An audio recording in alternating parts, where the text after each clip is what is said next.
Okay, so here's what's going on. Here's how this is gonna work, right?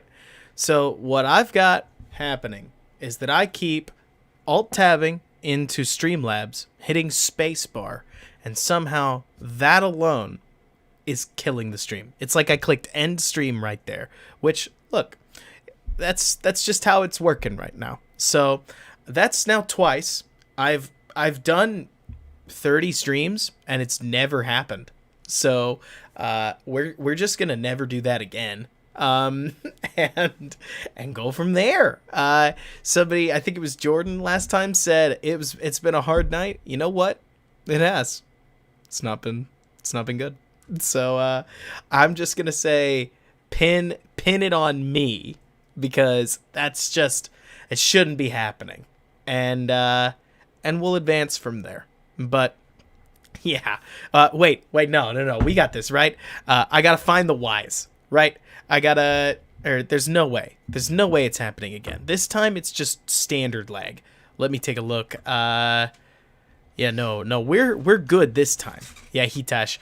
That's exactly right. I gotta find my whys. Somebody could very easily just go, oh, my OMG, it's happening again, and I'm gonna die. Like, if you type that in the chat, I'm just gonna assume it's over for me. Career over. Stick a fork in me. But yeah, we've had some cool conversations already. One thing I think we can all just take a breath on. This is my opinion, by the way, on where we're at with just one final word, right? On Mooney, on Kmet, on anybody that we don't think is good. That's going to sound awfully broad, right? But truly, anybody that Bears fans disagree on, I think we're going to turn the coach over at the end of the season. I think that anybody can be useful in a healthy offensive system. I mean, when you go from, I think the Bears at this point, their best passer has only had about 3,500 yards. Like, normally their passing offense only generates about 3,600 yards. When you go from 3,600 yards in 16 games to 5,000 yards in 16 games, let's just say that the rising tide lifts a lot of boats in that setting. So whether Kmet's a 400-yard guy, I mean, I'll tell you straight up, I do think right now that Kmet looks like a Kyle Rudolph very, very similar player. Like, I thought they did coming out of the draft at this point. Okay, so now I got to peek back in what happened. Thank you so much, Butkus Stats. And now I have to click away for crying out loud because we don't want to kill the stream. Really need to change that hotkey. But so, yeah, that's where I would say, like, we can all take a breath. I hope the Bears are going to change their offense. Gosh, I hope the Bears are going to change their offense. There's so many curls. Like, let me go back to one that I think has just been so funny at this point, where oh man, now I'm just like nervously checking my stream to make sure that I didn't unintentionally kill it, which is sad. But so, yeah, here, let's see. Oh, this one was funny. Bless you, honey. So it is a 3rd and 6, if memory serves, right? Where we're looking at a play where they've got Cole Kmet running a slant at this point, and Fields is going to fake it and run, and it's fully pre-thought out. Like, as I watch this, Fields notices that 59 here is dropping directly into the hole, and I'm 100% certain, as I've watched this play over and over and over, that Fields knows that he can get a play out of this and just fakes it hard, draws the guy over, and runs for it immediately. Like, it's fully pre-thought out. It is 100% decided well beforehand. So funny to see a quarterback. I haven't seen this like in a Bears uniform. I've seen it in college here and there, but like fake and run. It's 100% the way that he thought this was going to work from jump. And again, I'm not saying this is bad or good. I just find it funny when you see the character of players throughout their play. And Fields is a playmaker. Like, Whether he's running out of the pocket to launch the ball downfield or throwing a pump fake to try and then run for a first down, the Bears end up having, I think, their best call of the day. I loved going for this fourth down. It's not just because of the go for it. It's also because they then immediately went up tempo, got everybody lined up right here, spread the ball out a little bit. You're looking at a 6-man box with 6 guys down on the line of scrimmage to go block for it. So it's 6-on-6, hat on a hat. If anything, you're almost disappointed that Whitehair here just blows his block. Like, Whitehair and Mustafa get stiffed by, I think it's Kiki is his name, and he ends up in the lane off of a double team. So credit to him. He had a really good game from what I could tell, but from there, Herbert's able to plow out the yardage, and the Bears may have caught a break with that spot. I'm not saying it. You said that, but they did end up with the first down, which is a plus, very obviously. But yeah, I mean, Case, you're saying it in a way that I think is hilarious. There is an aspect of Fields' game that is just straight street ball, and that's cool. Like, I think that the fact that Fields is bringing a whole lot of nuance to the game is great. But here and there, he's making some mistakes that I would not call, I don't know. You want to call them mental mistakes? You want to call them not mental? I don't know. You make the call here. But the Bears are running Y-cross, which, let's go back and I'll show you exactly what that play usually is. So you're looking at right here, Darnell Mooney is going to run. You see this in Madden, like it's drawn up the same way, where he's going to run something that looks basically like that with Allen Robinson running a dig behind him, and this looks like Goodwin running a quick clear out post. You remember that alert we talked about earlier in the last stream? Like, this is that, where he's just clearing out space for Mooney. And the weird part about this play is that I don't think Fields makes an expressly bad decision per se. Like, is Mooney open? Well, collegiately, absolutely. Well, in the NFL, that's a very tough window. I think the Fields might have found himself having a bit better luck on the backside dig here. It's just a guess, because by the time Fields goes to throw, you can very clearly tell there's not much of a window to make a long throw like this into, and the corner is able to kind of come over the top of him anyways. So if it had been on target, it's hard to believe that unless it had been a rainbow that Mooney was going to have to run and adjust under to, which, hey, maybe that was there. Like, it's one of those that you just, again, is it a mental mistake? You tell me. I think that can be occasionally over-exaggerated, but it might be one you'd want to mentally have back, because I do think the dig is an easier throw. I mean, obviously, as the crow flies, over there is a lot longer than right there, basically. Probably about half the distance, all things told. But I think that when you look at this one, this would have taken a little bit more patience, because you would have had to wait for him to clear the linebacker. By now, you can throw the ball, and you could try to buzz it by the linebacker and into Robinson's hands. But I'm sure that there's an aspect of that's just picking nits. Like, I'm perfectly comfortable saying it. Because there is some of talking about Fields that is nitpicking here and there, but there are some things that are clear rookie mistakes. At least I think so. Let me go ahead and find some. You guys know I love going chronological. I'm just going to have to live with the fact that I can't go totally chronological here, and instead have to just skip around a bit. But so, and yeah, Brandon, it is good coverage. Let's see. So let me. Oh, this does bring up one play that I do. Oh, this one was weird.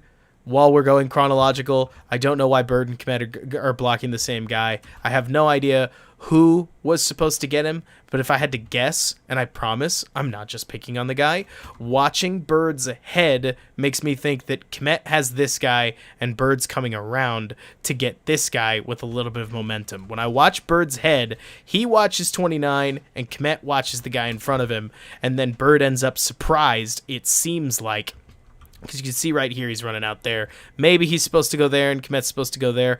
I don't have any idea. Like, again, we're guesstimating. But Kmet's clearly watching his assignment with Bird having his head down, and Bird ends up what seems like really shocked that this guy gets in the way. But two bears in one place with one guy one-on-one in space.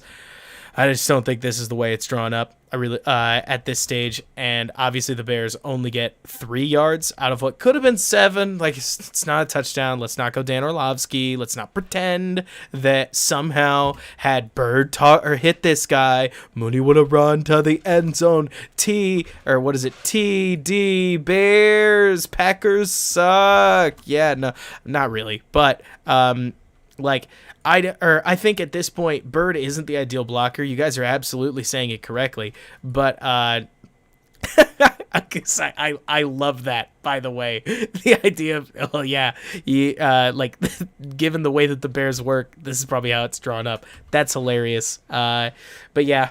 Mooney gets wasted in the lower body, and there you go. But yeah, exactly, Jordan. You got to take a look at got to go have another good week of practice. Got to find out the whys on this exact kind of screen. Oh, well. This next one is a funny one. Let me see. Is it a, oh no, we already talked about this. This is the defensive false start. I thought I had it marked as a sack. I don't. We'll get to a sack here and there. Because Fields took some sacks, obviously. It's Fields. And yeah, Coach T, you got to find that European All-22, or you just, you come by these streams. You'll see plenty of it. But so, we already talked about this play. Overall, I wish that A-Rob had kept running. I think A-Rob got legitimately surprised by the idea that his quarterback was gutsy enough to make that throw anyways. And I don't know if the throw was on target. It's obviously hard to just sort of, pull out the protractor and guess. But this play is, if anything, just live comedy. I don't know what in the world happens. I don't know what in the world happens to Fields' hand here.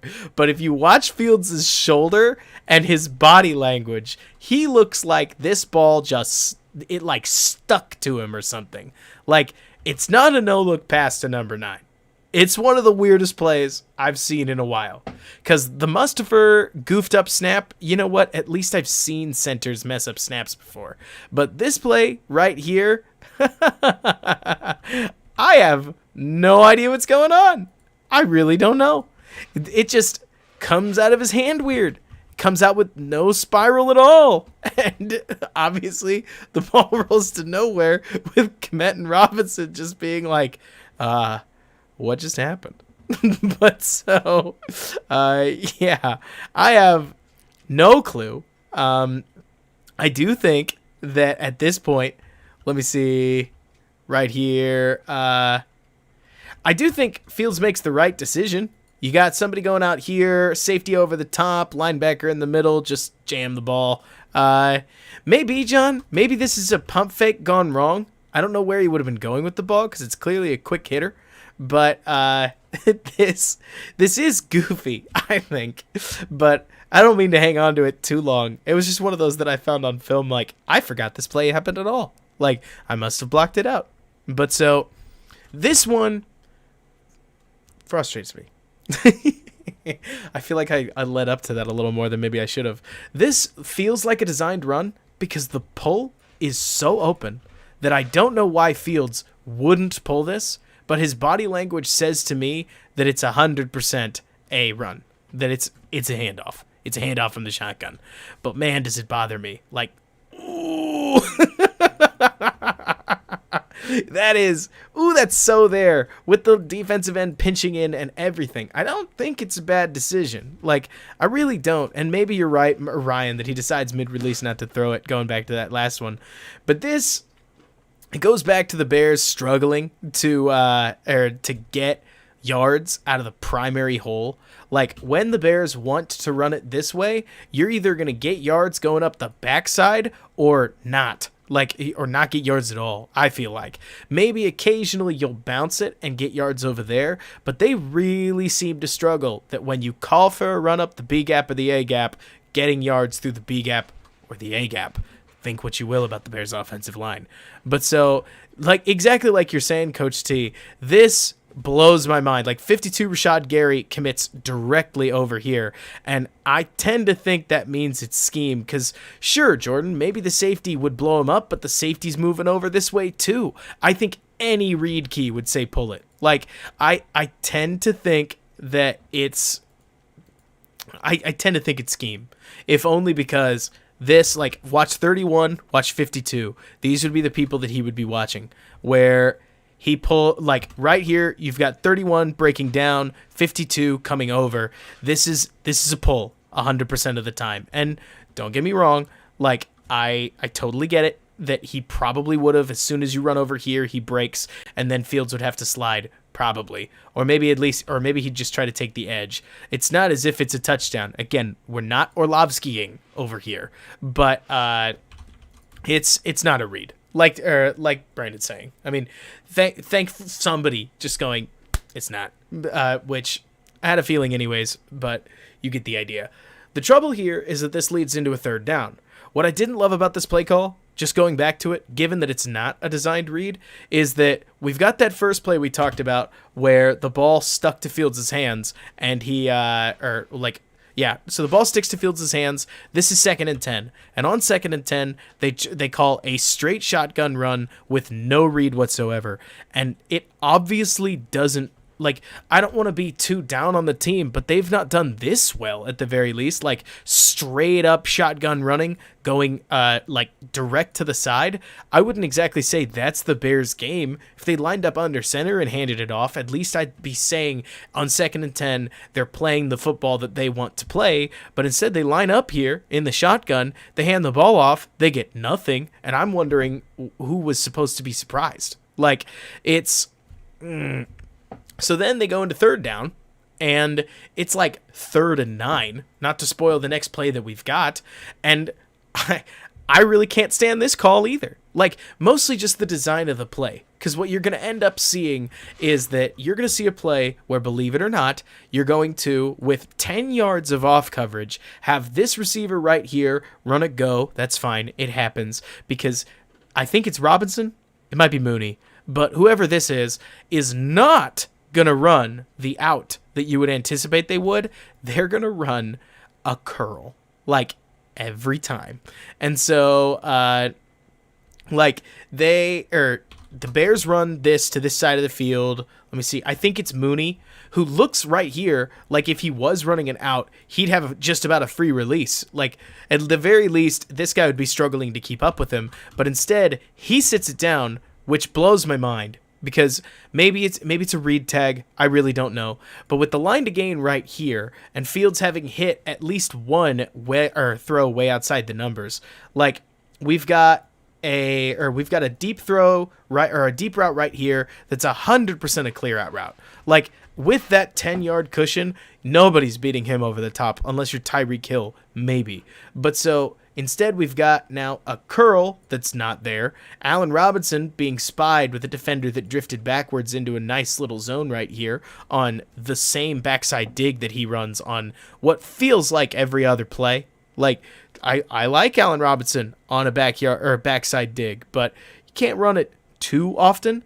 And I'm just wondering what this play was supposed to get open. Like, Mooney obviously isn't open at this stage, and Robinson's not open on account of decent coverage. Maybe you get one of the checkdowns right here, because he actually does a really good job, to give credit to this linebacker. Like, if the shoe was on the other foot and we were talking about the Bears defense, I would say that this was really good coverage on this side to make sure that they checked the flat out. Like, he passes him off, picks him up really nicely, so you got him covered. Again, I don't know why Mooney's not moving, but let's leave it aside. So the fact that Fields rolls out like he does and ends up taking a sack trying to make a play really doesn't bother me. Like, in my opinion, the problematic sacks are the sacks that you take and they cost you something. Here, Fields tries to extend the play, nothing gets open, and the Bears cost 4 yards. But I've seen some people talking at this point like Fields needs to throw this ball away, and I just don't really understand the gain or the value add.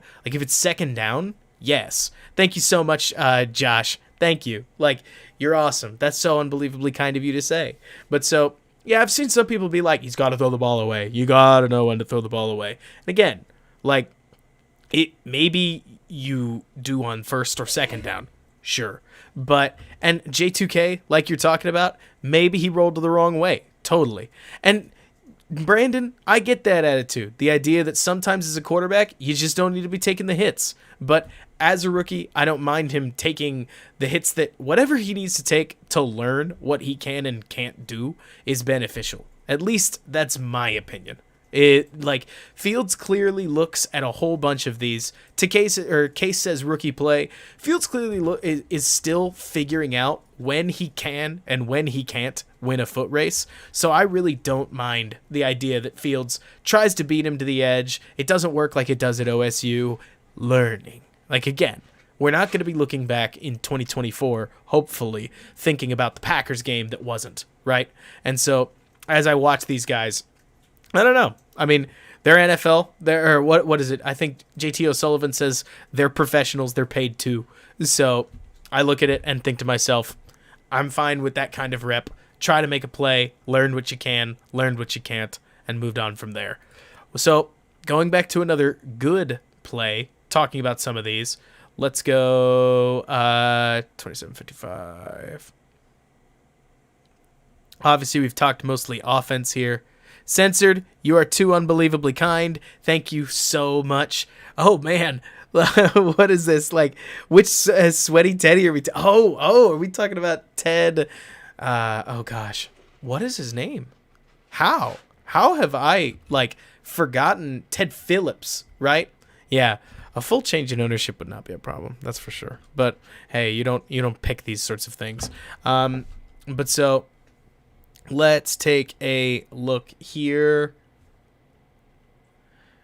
Jordan, I really do think that the learning process is a long one. That's just my 2 cents. I think that Fields strikes me as the kind of guy that's going to have to burn his hand more than once to get the point across some of these times. And so it's not too problematic to me, especially because I do think that these things can take a lot more time than just one play or one potential problem, especially when it's something as natural as making a spin move. I want to see him improve in the plays where we can clearly see that I want to take a look at the plays that I know that Fields didn't learn this week, because I think Matt Nagy and his offensive staff do have a problem of, let's say, over-installing, right? Where they'll throw a whole bunch of plays at Fields that we don't know that he's run yet, and he can look uncomfortable. The Cleveland game is a perfect example of this. But so this is mesh. This is something that Fields has run a ton of times. And so let's see. I think it is. Let's just take a look at the play, and then I'll draw it out because I want to get the routes exactly right. That's what I thought they did. So the Bears decide that they're going to run mesh out of an unusual formation. And this is probably Fields' favorite play, all things told, where you're going to see him run. I don't know who these people are. So not necessarily. So he's going to run there. These two are going to come across across the field with Kmet working underneath and Khalil Herbert working out to the side. Justin Fields is going to keep his eyes right here after checking it's called a rail sometimes, but the over route right here. That's 1, and then whatever happens in the mesh is 2, usually speaking. And so one thing that I think is cool here is that when you watch Fields' head, he processes everything he needs to, including what this defender's leverage is, really, really quickly. Already he's looking at his third spot on the field. So it's not a third read. It's just his third spot on the field. And he's identified that this guy is taking Khalil Herbert. So if he's taking Khalil Herbert, here's what Fields thinks. He could probably stuff the ball into Cole Kmet for a first down. This is a 3rd and 2, by the way. That's the line to gain. So from there, he sees this defender taking Herbert right here, jams the ball into Kmet, and Kmet does a really nice job catching it, working forward, falling forward, picking up the yards. But when you watch Fields' head, credit to him, he reads this out really well. Takes a look there, figures out everybody's in position, makes a quick read, and gets the ball to exactly where it needs to go. And watching exactly what he's doing, he takes the snap, he checks the safety that's potentially, does he bite down or not? You get the idea. And so once Fields gets to the top of his drop, J2K, you're talking about the receivers being in the same place, and that's fully intentional. Hey, Bryson, how you doing? So this right here, this is the crux of what mesh is. I do think, Brandon, you talked about somebody running the wrong route. It feels like Goodwin was supposed to run the spot a little bit stronger, because that's what you normally do, right? You have one person coming over here, one person coming over here, and one person sitting in the middle, per se. But so this, in my opinion, is really nicely worked play by Fields, where technically, again, from the still, it obviously looks like Goodwin is the opener person, but he takes a quick look right there at Herbert, finds Kmet, and gets the yards. Credit to the quarterback, because it's a very solid read right there, in my opinion. Like, these are the little areas that you want to see Fields growing. Like, what I would look at is, I would say on this play right here, Fields looks as good as you would ask a quarterback. I don't know. I don't want to say like of his caliber. It's more like this is the play he's been running since preseason. This is the play he's run over and over and over and over at OSU too. This is the play he should be most comfortable in. This is the play he looked most comfortable in, because even with Rashawn Gary pushing up into the pocket, and which normally has flushed him out throughout this game, he stood tall, he delivered the throw he needed to. Don't plan the parade, but it's a good step forward on a play he should be at his best in. And if this is what his best looks like, it's solid. But that's my take. That that there are these areas where I would look at Fields and I would tip my hat and say he's getting better. Like, it's clear to me that there's some of these plays that he could use the extra rep on here and there, but then there's a throw like that you're like, oh, how do you not get excited? I mean, again, it's simple, right?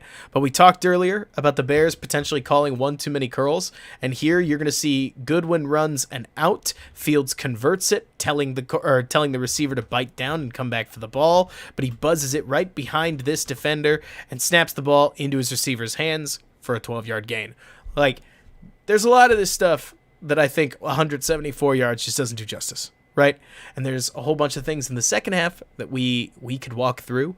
I haven't seen them for since yesterday, so I'm not near as fresh on them as I am on this first stuff, but you can see a whole bunch of this 2 steps forward, 1 step back. Yeah, right, Jordan? Put him in the hall! But yeah, I would look at a lot of this and tell you that I think Fields is coming along. Like, rookies have a roller coaster. They go up, they go down, they come back. This, by the way, is an intriguing play design, because I'm 100% sure it's a called run. Like, this right here is it's almost a quarterback screen. Because if you take a look at the way that the offensive line is blocking, and especially the way that the receivers are running their routes, you can tell they're just running to clear space right here. And oh my gosh, it's hilarious. Like, what is this? Mooney's not looking for the ball. A-Rob's not looking for the ball. And lucky for us, all 3 of these blockers have this great idea to go out and block for Justin Fields. It's like a quarterback screen, and he gets lit up. And this is where they call the holding. I don't know who it's on, by the way, because they call James Daniels for 96, but I'm pretty sure they wanted it on Sam Mustipher. That's just a guess. Where, maybe they thought this was a hold, maybe, but let's see. It could have been a fake tight end screen. That could have made sense.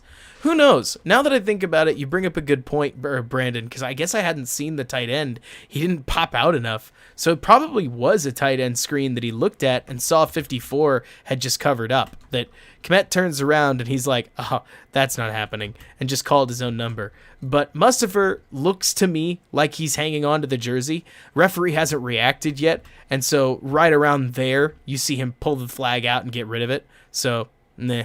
But, yeah. That was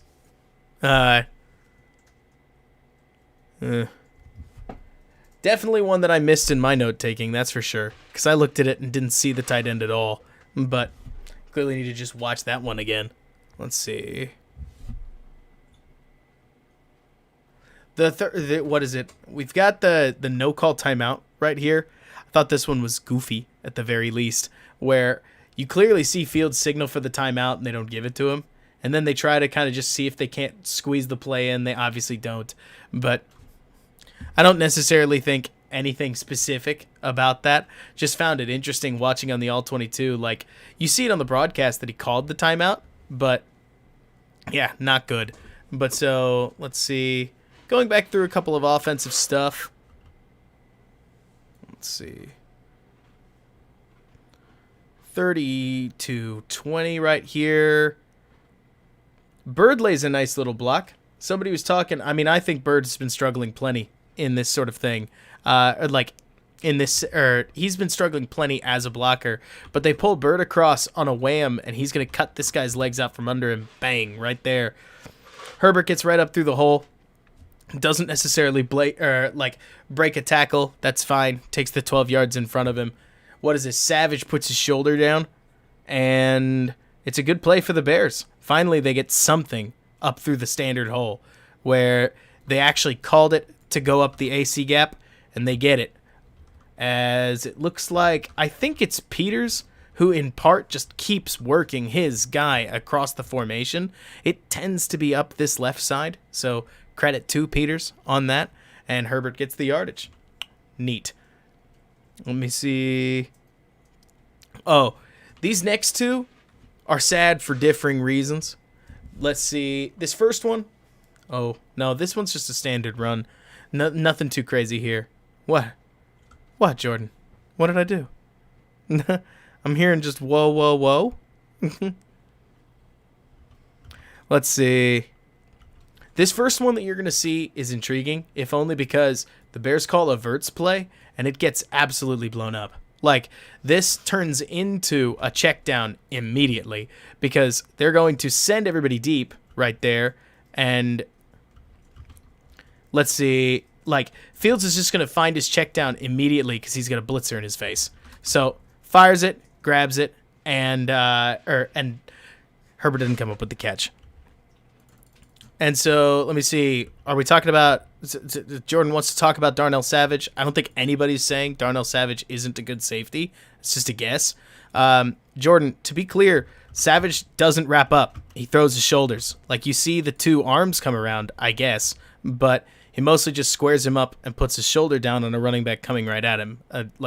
You do see tons of safeties do this all over the game. But I don't know. I don't want to necessarily pick on somebody. Savage is a great player. Like, there are a lot of good players out there, and Savage makes a great tackle here.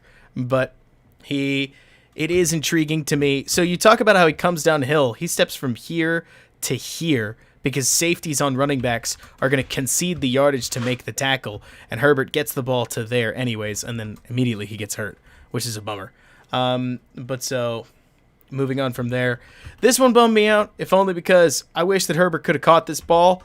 He's got a lot of space. Always hard to tell how many yards somebody's going to get with a defender bearing down on them quickly, but he doesn't. He just drops it. And so, big sad.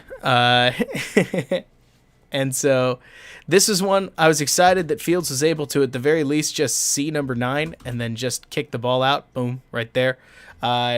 It's not a play that's going to get you a ton of stuff, but it's better than taking a sack. So, at least he's able to hit the check down again, put him in the Hall of Fame.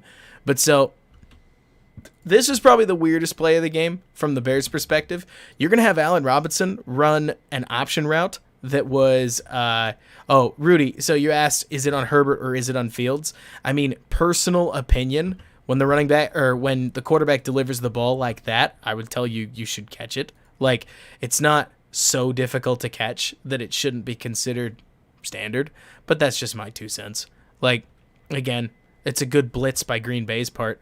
They get, what is it? I can't remember the guy's number. We'll see it right here. They get, looks like Jalen Smith, number 9, just ripping straight through a wide open hole.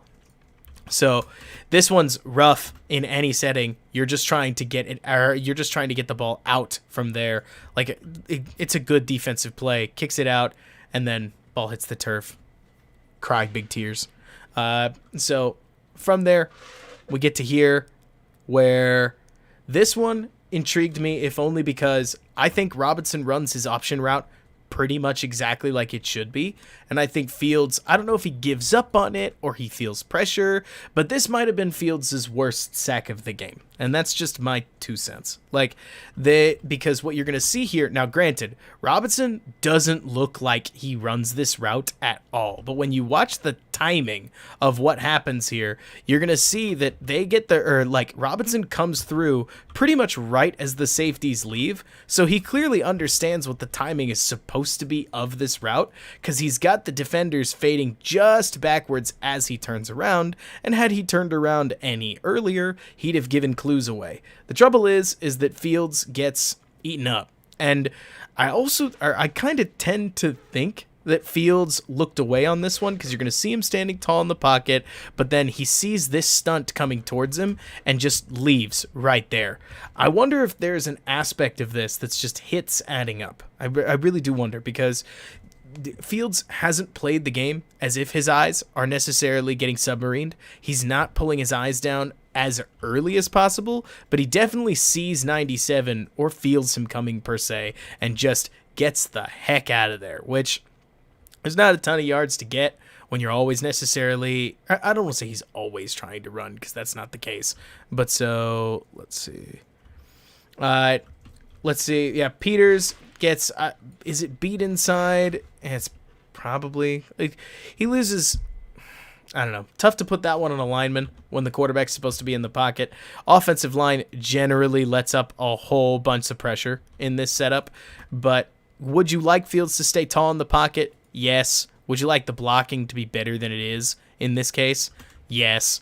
And so goes a whole lot of directions, but definitely an area for rookie growth of just trying to figure out whether or not whether the quarterback needs to stand tall versus get out. It's going to be tough. It's probably going to take all year to get perfect. And even then, he's not going to have it right 100% of the time. That's how it is for mobile quarterbacks. But I don't know. Definitely one that you'd love to see Fields distribute the ball to, even if he's throwing the ball a little bit early.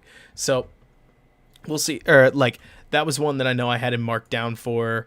Let's get through some of the rest of the offensive stuff before we talk some defense. We're going to be sight reading this here and there.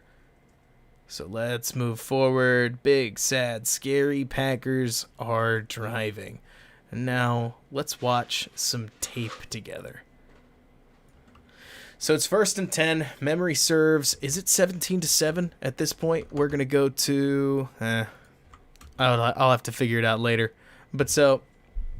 let's just watch, because honestly I haven't watched a whole bunch of that stuff. If you hear me too quiet, just know that we're figuring this all out all out here together. Let's see, JK talking about room. If he bounced it outside, I wonder if we're looking at.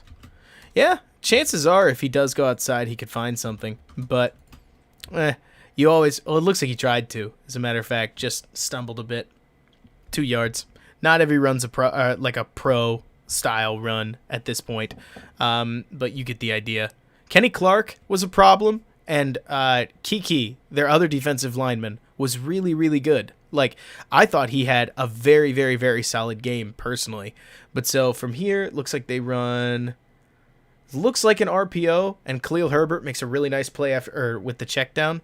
This is exactly the kind of play, by the way, that whenever you look at whenever I talk about hitting the check down, especially in the NFL, it's usually because these running backs are awesome. It's not just a Bears thing, right? If you're the Chargers, Austin Eckler. If you're the Browns, anybody on that roster. There are so many of these electric pass catching running backs, basically anybody that you can get the ball into their hands, that when you do take the check down with almost any space, I mean, how long ago was it that Montgomery took the ball and broke one tackle and got 40 yards out of it?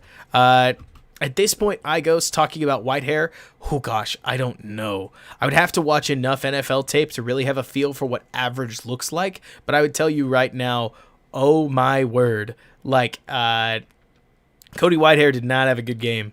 All things told, especially with the money that he's getting paid, I wouldn't tell you that Cody played well, and that's a real bummer because he's obviously the biggest guy on the payroll. And Jordan, yeah, they're gonna have some issues against Tampa Bay. I would tell anybody who is going to watch the Tampa Bay game, which is probably all of us, like, just know what's coming. Like, plays like this, though, really killed the Bears. Like, if you just, at this point, if you can't tell from this stream, like, I would look at this whole game. Busted snap. Fields has a ball fall out of his hands. The Herbert drop. This Bird drop. There are a bunch of plays that you look at throughout this Bears game, and the Bears really were beating themselves. Like, this is well set up enough. As soon as the Bears, who feel cursed when it comes to their screen game, get a ball outside with even just a guy standing in the right place, set a basketball pick for all I care. Like, that's a good little lane to connect up some yardage, and he drops the ball, get nothing. Like, are these plays everything?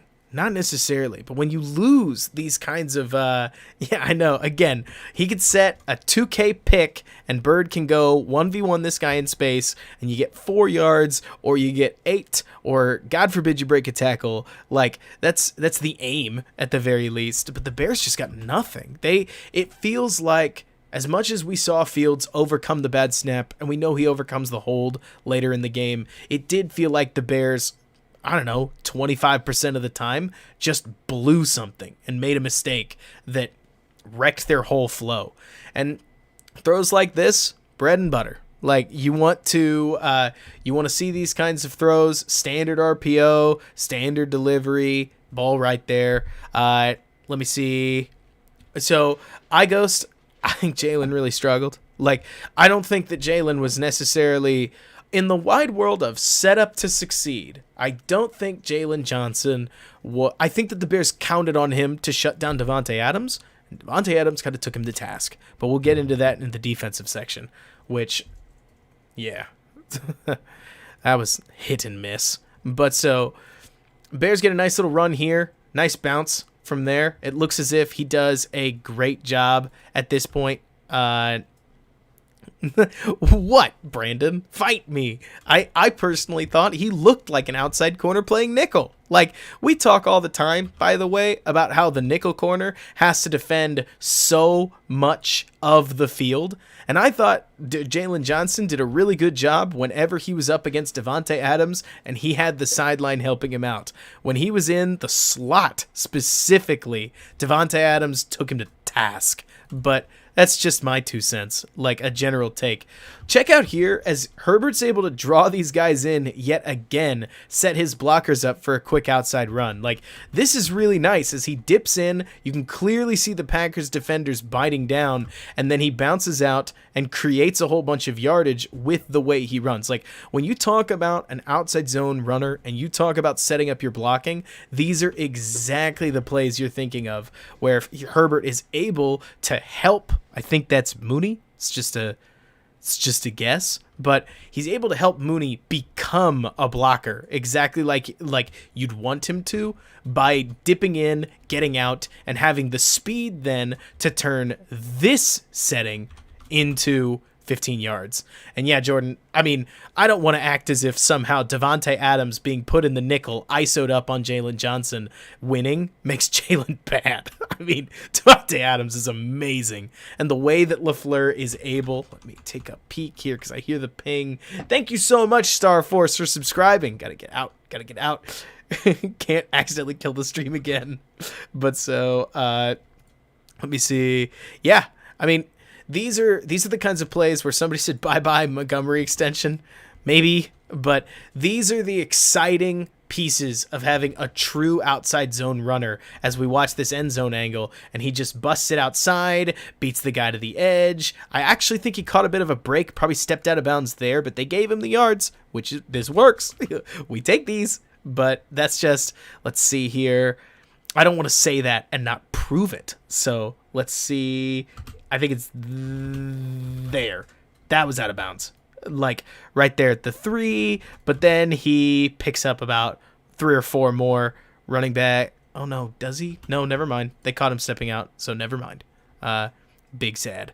But so, we'll see. That's exactly why you got to watch these things more than once. I'm curious to see what they do with the Montgomery extension. I do think that that's a big question. Like, do you pay the running back that is one of the heart and souls of your team or not? I don't know. Like, analytically, the answer is an obvious no. But heart and soul, the answer is heck yeah. I mean, he's awesome. Peters does set a really, really, really nice block here. He's outstanding. But with Khalil Herbert Khalil Herbert is a perfect reason for why I am always down to draft a running back in the 5th, 6th, or 7th. Like, if you want to just keep them coming, you get a good athlete like Khalil Herbert that worst case scenario, he's your kickoff returner. Best case scenario, best case scenario, he's your kickoff returner. Worst case scenario, he's still a good starting running back, which he's the 3rd guy on the depth chart, which is wild. Like, the Bears miss Tariq Cohen in the sense that they don't have him, but the Bears may not miss Tariq Cohen in the sense that his running back production is being quite well replaced. But we also all know that Tariq Cohen isn't your standard fare runner, so you get the idea. But, yeah. From there, this is one of those plays that you look at. Let's see here. So, it did look like it looks like, I think that's Daniels. The Packers' defensive line played a good game.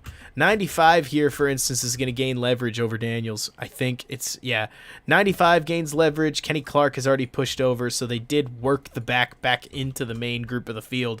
And then Herbert breaks a tackle, which is kind of wild, but he's obviously not able to get much out of it. I don't want to overanalyze half these plays, but it is intriguing at the very least to see that the Bears are collecting rushing yards, but they're not doing so with some kind of like wild scheme. They're just running outside zone, and whenever they can't get something off the backside or one of their guys gets kind of beat, they don't tend to get much. So looks like on this throw, because I actually haven't seen this one yet, Bears are very evidently running a post with a wheel. It's not like a true wheel. They're just going to motion somebody over here. I worry that this exact kind of play might be... Thank you so much, Joy Records. You're unbelievably kind. Seriously, you have no idea. But so, let's see. I do wonder whether the Bears are getting, again, just a smidge predictable. Because as soon as I saw this motion man coming over to set up 2 wide receivers, Mooney and A-Rob on the side, I know I was thinking play action pass, but... Let's take a look. Yeah, so A-Rob comes into the slot, Mooney right here. And as soon as I saw this, it occurred to me, looks like it certainly doesn't surprise the outside corners. Not that you would expect them to be all too surprised. But so Mooney goes inside on the post. Maybe if you converted this to something flatter, it'd be open. But all things told, I would tell you that safety's in pretty good position. And Fields just lets the ball go on a hope and a prayer to A-Rob, who, hey, he gets full extension, but the throw's not there.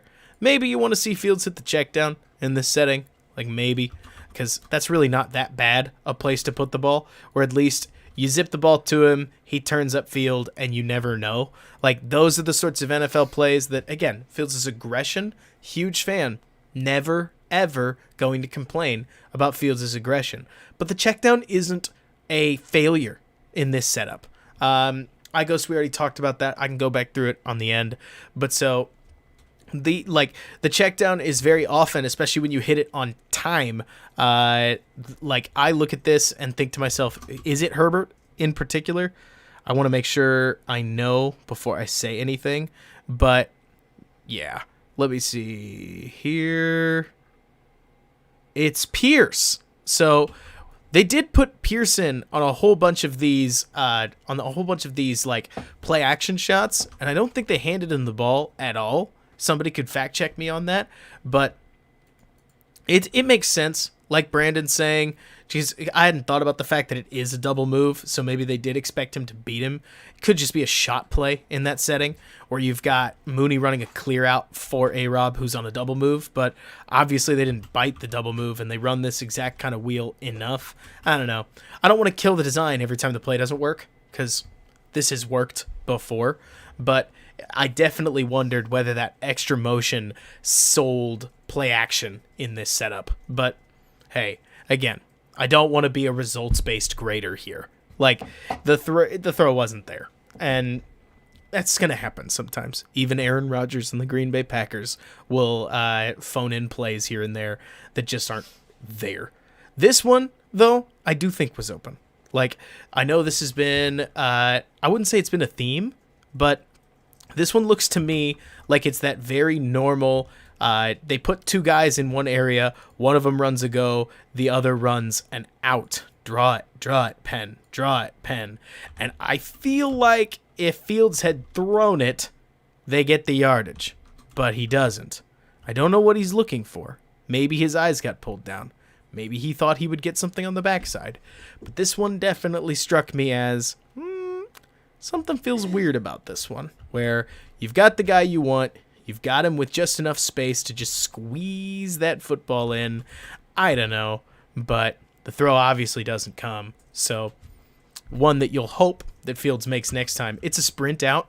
So, maybe. Let's see. Checking now for slips and trips when it comes to this. It's a sprint out, so, this is the only thing that you're looking for, generally. But, yeah. His feet don't say that he's looking to throw at necessarily any point, but I'm not 100% sure what he thought he was waiting for. This is one I would love to be in the room on, because I don't even know what the plan was if it wasn't to throw that out route. But, I don't know. Chalk this one up to, I have no idea what's going on, and hopefully it gets better. Because there are some of these that I wonder whether the Bears are over-installing, per se. Because some of these Fields looks a little bit more like... in some of these settings, Fields looks like he doesn't quite know what he's looking for, to be perfectly blunt. Exactly, HEC. Maybe it's literally that same Madden feeling as when you call the play, forget what the routes are, and you just sort of guess on the fly, which is obviously fake. That's not how it works in the NFL, but it almost looks like the same vibe where you would fully expect him to fire this ball. I think what J2K says might be more realistic, that maybe he just didn't expect it to look like it did, where maybe he thought that he was going to be the one coming on the out route and didn't realize that they were running the other way around. But I don't know. I really have no idea. This one I remember seeing this on Twitter and wondering what did happen. And the answer is, I think Fields just didn't throw the ball. But, well, then they give it over, which we all knew about. So at this point, I did wonder, by the way, because it's 3rd and 7, and I think the Bears, if memory serves, are down 7-17. They elect to punt on this 3rd and 7, which doesn't feel, to me anyways, like the last two plays made sense. I would tell you that at the 40, needing points like the Bears do, it would probably be my personal 2-down territory, but now we're injecting personal opinion, so feel free to disagree. But I don't feel like punting from the 40, as Pat O'Donnell shows us here, really gets you much, whereas giving the ball over to the other offense at the 40 and hoping for the best, you trade 28 yards of field position for a shot at extending a drive, and maybe if they had taken it on a 3rd and 7 where they gave Fields some kind of a check down, because you go back to this play, and this is pretty all or nothing. I think you guys would agree with that. You've got somebody downfield, right? So with this play, this sprint out looking like this, there's not a great way to just... No, they punted on 4th, to be clear, Tay. But there's no way to pick up some yards. Maybe at this point, I don't know. This, you're getting the yards or you're not getting the yards. But if they had called, I don't know, something else. I don't want to give ideas because it probably wouldn't have been a sprint out, to be totally candid with you. But this one really stumped me, because then I saw the punt. By the way, thank you so much, Sean Overstreet. Unbelievably kind of you to jump on in. But so I know I definitely looked at this one live and thought, why didn't they go for it? And then looking back at it, why did they run this on 3rd and 7, knowing that they could have, potentially gone for it? I don't know. If you call something with a check down, maybe it's 4th and 3 at the very least, but meh. there you go, right? It does feel like when push comes to shove, Matt Nagy's fourth down decision making can be, let's say, it's unusual. Like, it really is. Matt Nagy's neither conservative nor is he aggressive. It feels like it's just flip a coin. Sometimes on your own 49, he'll go for it on 4th and 1. And other times, when your team desperately needs some offense on 4th and 7, he doesn't. And so I don't really get it, but I do know that that's what happened. I don't know. It's definitely something that I would question. And again, like, to use the way that I think it's Jeff Berkus talks about it, which is he's a Windy City Gridiron compatriot of mine, and I think he's got this right. It's hard to tell what Nagy really does right now. Like, the whole Office Space, what would you say you do here? Ronnie Fraud, thanks for jumping in. We're all trying to stay as optimistic as possible after a loss to the Green Menace. But so, yeah, I don't know what it is Matt Nagy's job per se is right now, because Sean Desai has been handling the defense. Bill Lazor's obviously calling the offense. So I guess Matt Nagy's a piece of the offensive identity, but I would personally look at everything and say, that's how it goes, right? If the Bears change coaches, I certainly won't be upset, but that's where I'm at. So let's see here. Yeah, the Bears run 2 running plays. Not unusual. They, Case, we're going to be looking at this drive, and then we're going to immediately move on because we do need to take a quick poke at defense. Ronnie Fraud, great. Thanks for jumping in. You're awesome. But so this play was really rad. Let's see here. We got live streaming. We got our video. If this is the play I think it was, yeah, this is sweet. This is a straight up scramble drill. Like, he finds A-Rob on a play where the ball's not necessarily supposed to go to A-Rob. And this is what the Bears needed. They're, what is the word? Down to, oh no, I know, Case. We're going to give it a try. It's going to be scary, but we're all going to go for it. But so, let's see. So the Bears on 3rd and I think it's 5 desperately need a play, right? They desperately need a play. And so they call, let's take a look at the design here. They call a slant with what looks like a corner, maybe out of a slant, and they get nothing. They get nothing on a designed throw for A-Rob. So Fields rolls out. Maybe he's got the yardage, but he looks back in and finds A-Rob after this and just lets her rip. Credit to him. Like, this is the kind of thing that I find myself, I don't love the initial play call. That's for doggone sure, because they think they're going to get A-Rob one-on-one on number 31, and the Packers are like, duh, we're going to bracket him. What do you think we're going to do? So I don't know what the Bears thought they were pulling, or like who they thought they were fooling with this play call, but Justin Fields totally redeems it. If there's an area, I honestly think that there are some people talking about Fields that would criticize him not just taking the yards here, which, hey, you make your decision. Seriously, like, make sure that whatever decision or whatever feelings you have, I want you to know those are totally valid, because Fields has a 4.4. Like, he could certainly use his legs more. This is exactly one of those situations that when you call Fields an arrogant passer, like I know Ben Solak did, this is what he's talking about, where instead of taking what looks like free yardage, Fields decides that he's going to take, like, this crazy scramble drill throw that has not worked twice, but somehow he and A-Rob are just on the same page, make it work, and it's gorgeous. Like, this is where you get excited about Justin Fields, because this is the playmaking that he can bring to the table, where he takes a play that is otherwise almost totally busted, draws some defenders, and spits the ball into the middle of the field while rolling left. And this pretty much gets the Bears energized. Like, we'll just rip through the rest of the drive, like, live at this stage, where at this point, they go play action. They find Cole Kmet wide open over the middle. If anything, the throw might be a little bit high. But going to this, like, this is where Cole Kmet, I think, can be really easily used. He runs right by the guy who's bracketing Mooney, because they're obviously not thinking about defending the deep middle of the field. And it's an easy throw for Justin Fields. Cole pulls it down. I thought Kmet played a good game. overall. Like, where not only did Kmet end up producing from a yardage perspective, but he did a solid job of just making his way into the zones that he needed to be in to end up being a passing target. So I'll tip my hat to that. And yeah, Case, it was 100% a split read, if not a predetermined throw to A-Rob, just to go all the way there, where the play's designed as a split read for sure, but sometimes those are like folks take a look at that, and by folks I mean quarterbacks. They just pick the guy they want to throw to, and they say, "I'm throwing to you." Like in this case, it very well may have been A-Rob on a quick one. Let's take a look. No hitting spacebar. Eric, you're amazing. Thanks so much for jumping in. You're awesome. But so, let's see.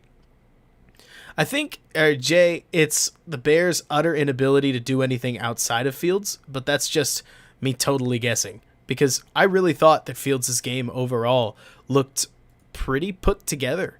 Some points got taken off the board, whether it was drops, miscommunications, so on and so forth. This clip has made its way around Twitter. Like, this is a really, really nice play where Fields... I do want to take one more look at the official... What was the route call originally? Let's take a look and see if we can't find some wide open stuff. So Fields rolls out. Looks like they've got A-Rob doing that, Mooney doing that. And my guess is it's going to be a deep post. I've just seen enough. Nah, it's a go. So they take a look. The Packers have flushed everybody over here where there's just nothing. Every time they call this one, it always feels kind of, again, not bad, but a little sad. Because I rarely see this one open up for the Bears, almost as if people just sit around and wait for it. They've got the goofy little running back backside screen, just in case, but Herbert decides he's going to take off. Fields runs through where the running back screen would have been, and ends up picking up obviously very solid yardage from there. But so let's take a look here. The neat part is I'm pretty sure he breaks a tackle. Like either that or no, not this time. He breaks a tackle another play, but I can't remember where it is. But so, yeah, exactly, CJ and Case. It does feel like you always know it's coming, so just keep flooding that zone, especially off of a play-action threat, and you'll eventually get it. And then Herbert scores. Hooray, right? Super great. Yeah, he scores a touchdown. That's the end of the drive, everybody. Hooray. Herbert scores. Touchdown. Slime time, baby. Right? Nickelodeon slime time. It's a hold. Yeah. Let's take a look at the hold, because I think it's interesting. But so I think they call it on Whitehair. No, I think they call it on Mustafa, and it is. I mean, the trouble here is that what I don't love about about the way that Sam started to play the game is he's very clearly getting overpowered, but the referee, all they watch, like when you're seeing what he's looking for, is that he's seeing that this defender should, by all intents and purposes, have the running back locked up without a doubt from a leverage perspective. Like, he's got his shoulders inside Sam's, so he should be winning, but he just, magically doesn't get there. And sometimes it's going to get called, or sometimes this will get missed because Sam tries his best to hide it, but the flail right there from 95 definitely sells that he's being held. This is one of those, there's holding on every play, because there is, and sometimes you get caught for it, or sometimes you get away from it, is the better way to put it. Sometimes you don't. And in this case, they call it, which, hey, you know what? It gives us an opportunity for Justin Fields to sally back. So J2K, what you're looking at here is, while his hands look inside, he's clearly holding on to the jersey.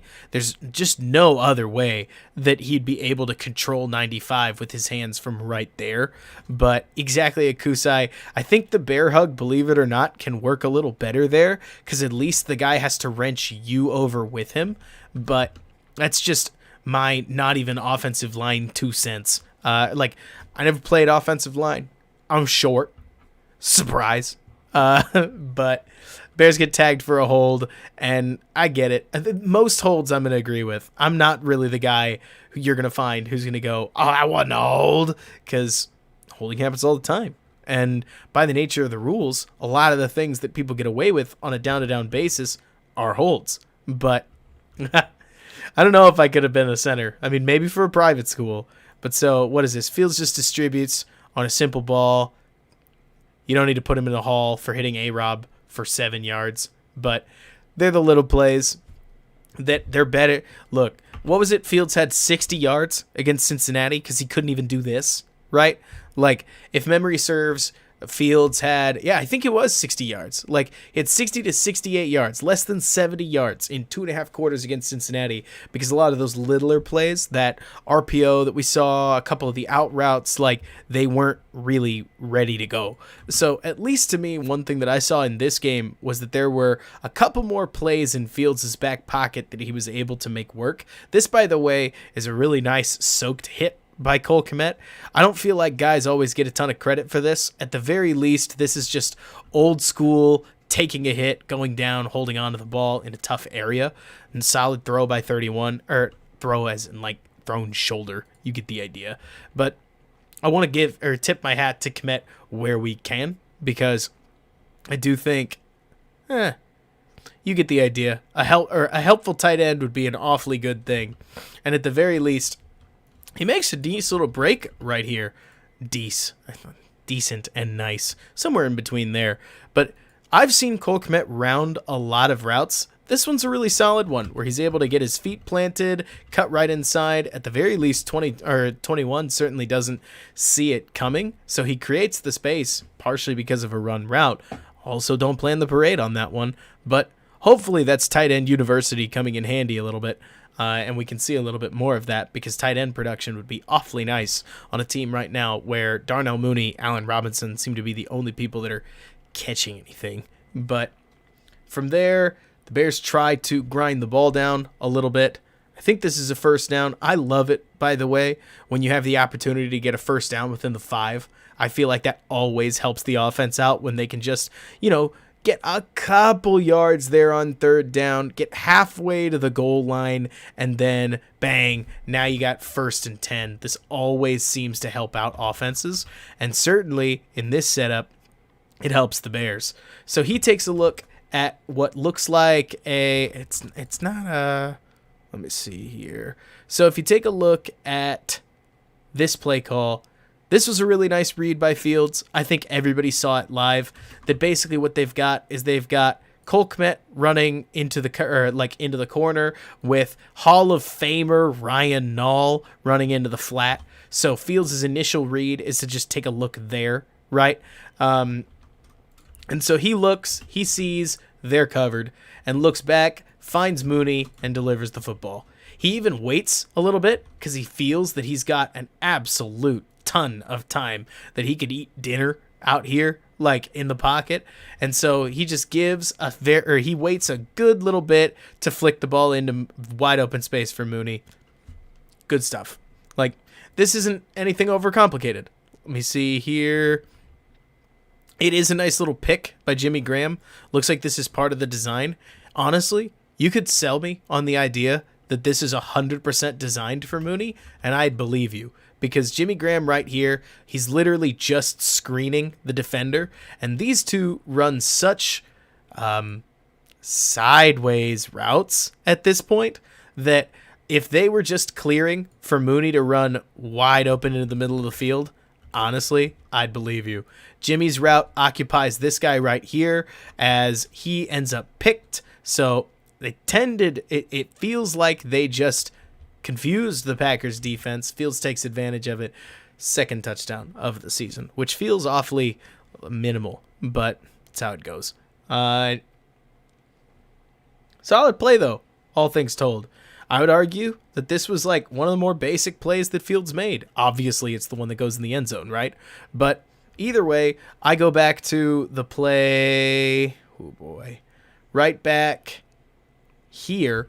And this, to me, is the play that started the whole drive. Bears were looking offensively meek up to this point, and I'm hoping that we can see this aspect of Fields' game kind of blossom over time, because a quarterback that can basically get a drive started, per se, would be really awesome for the Bears. I think that they could really use that, all things told, where if they could get somebody, if Fields could develop that piece of his game that stays aggressive, but is able to find a play where there is no play, I think that would be a real weapon for a Bears offense that right now is pretty toothless based on the play call, and they're pretty toothless without the play call. So there you go, right? So I feel like we've talked a ton about Justin Fields. I've certainly botched a bunch of screens. We're going to talk a little bit about what happened on defense. We don't need to go too crazy. Not because I'm trying to sell the defense short, but because I know at this point, exactly like you guys probably all know, that the defense is fun. The defense is easily the best part of the on-field product that the Chicago Bears are bringing, but this season is slowly but surely becoming all about development, just like it always was. I feel like at the Raiders game, you guys heard me talk a little bit about how the Raiders game was an opportunity. I'll just let some footage play, by the way. But the Raiders game was an opportunity for the Bears to show who they were, right? And they won that game. Great. That was great. And then the Packers game was another opportunity early in the season. They needed to win one out of the next three, like we said.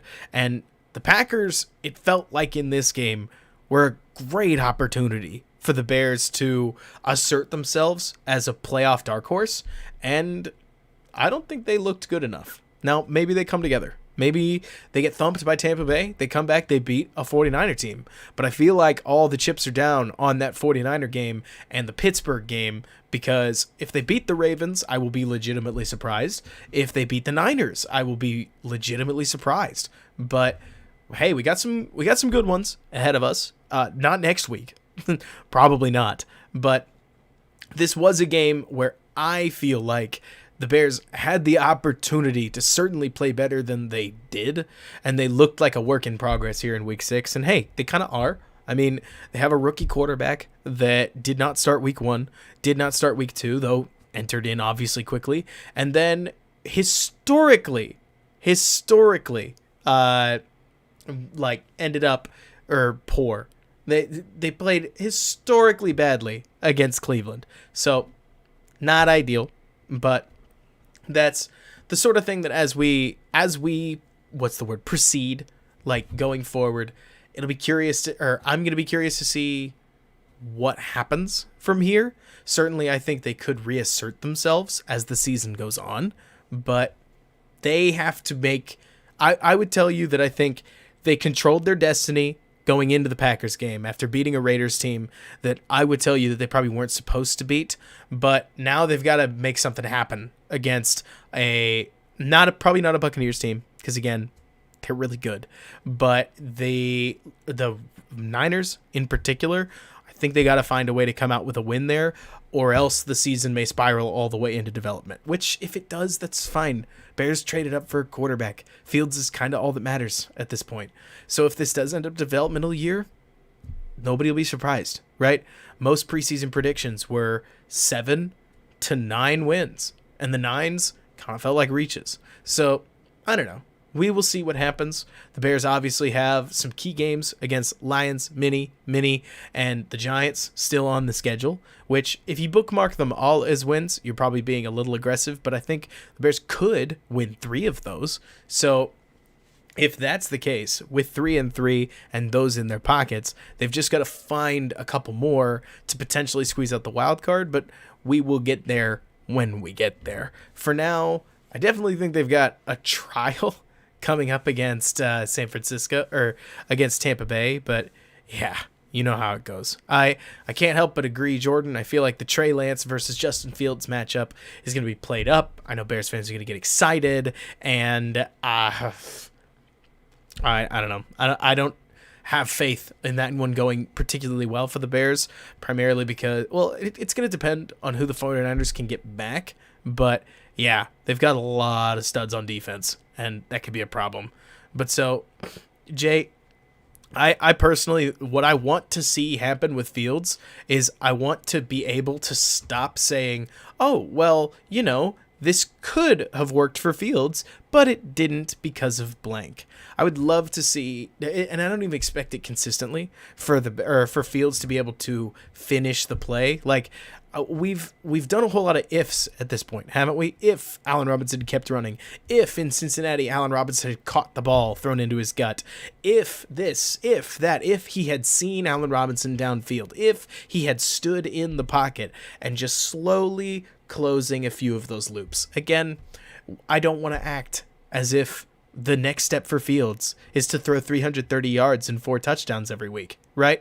Saying he fixes all his little mistakes. If he truly fixed all of his rookie mistakes, he would he'd play a ton better, right? Because his ceiling is way up there based on what the throws he's shown us are. But what I would look at is the Fields, whether it's he hits the check down instead of taking a sack, whether he realizes who he can and who he can't beat on the edge, whether he strings or develops a little bit more chemistry with his receivers to make plays downfield after the play fails. I don't know. I mean, next week, I don't expect it to look like improvement. If Fields balls out next week, I will be the first one to be truly surprised because the Bears' offensive line has a monstrous task ahead of them against that Tampa Bay front seven. But you get the idea. I'm certainly just looking for Fields to get that little bit more comfortable, even just as a quarterback. I saw somebody earlier saying that they felt bad that Fields was going to potentially have to learn a new offense in his second year. And don't get me wrong, I do think it's going to be a little bit of a bummer that Fields has to learn a new offense. But at this stage of the game, I think anything helps Fields because he's as much learning to be an NFL quarterback as he is learning the Bears' offense. And so learning a little bit of new terminology, learning a little bit of new schematic stuff, all of that is something that you can do over an off season with a playbook that's emailed to you on a PDF that I think Fields would have an easier time with than this year, which is mostly just adjusting to the speed of the game, figuring out how to fit in an NFL locker room, etc., etc., etc. So we'll see. Now, we're going to talk defense. Before we talk defense, I'm going to test something out. You guys here, champions that you are at 11:34 Central Time, are going to help me demo something where I think this is saying that I can insert an ad. So bear with me. We're going to try it out. I'm going to hit this button, and we're just going to see what happens, and then we're going to talk about defense afterwards. So help me see if this works. Let me know what happens. Honestly, I hit the button. So at this point, you just go ahead and tell me whether or not that ad even worked. But if you saw it, great. If you didn't see it, great. I'm curious as to what happened. See, I had a feeling that it might do absolutely nothing. So I don't know. Maybe that's a stream replay thing. Maybe we wait a little bit and it turns out that there are some people that saw it, but it definitely tells me ad inserted. I could show you, but I'm super curious as to what that whole thing looked like. But yeah, that's just the journey that we're all on, right? Figuring out this channel stuff. Chances are, by the way, we'll see what happens. I have no idea what I'll be able to do with my tomorrow. My hope is that I can put together something about the Fields rookie roller coaster, which you guys just watched the 2.5-hour version of. But let's talk about some defense. I think the complicated part about this Bears defense is that the stats for what happened don't look good, right? And they aren't, because the Packers were outstandingly efficient. But the trouble is that when you actually watch this Bears defensive performance, especially again, you see them taking, I would tell you that I think that the Bears won as many snaps as they lost. The trouble is that when a defense loses as many snaps as they win, they end up giving up a ton of yardage. Well, not a ton. Again, that's the key here, isn't it? It's when the Packers won, they tended to win big, especially as the game went on.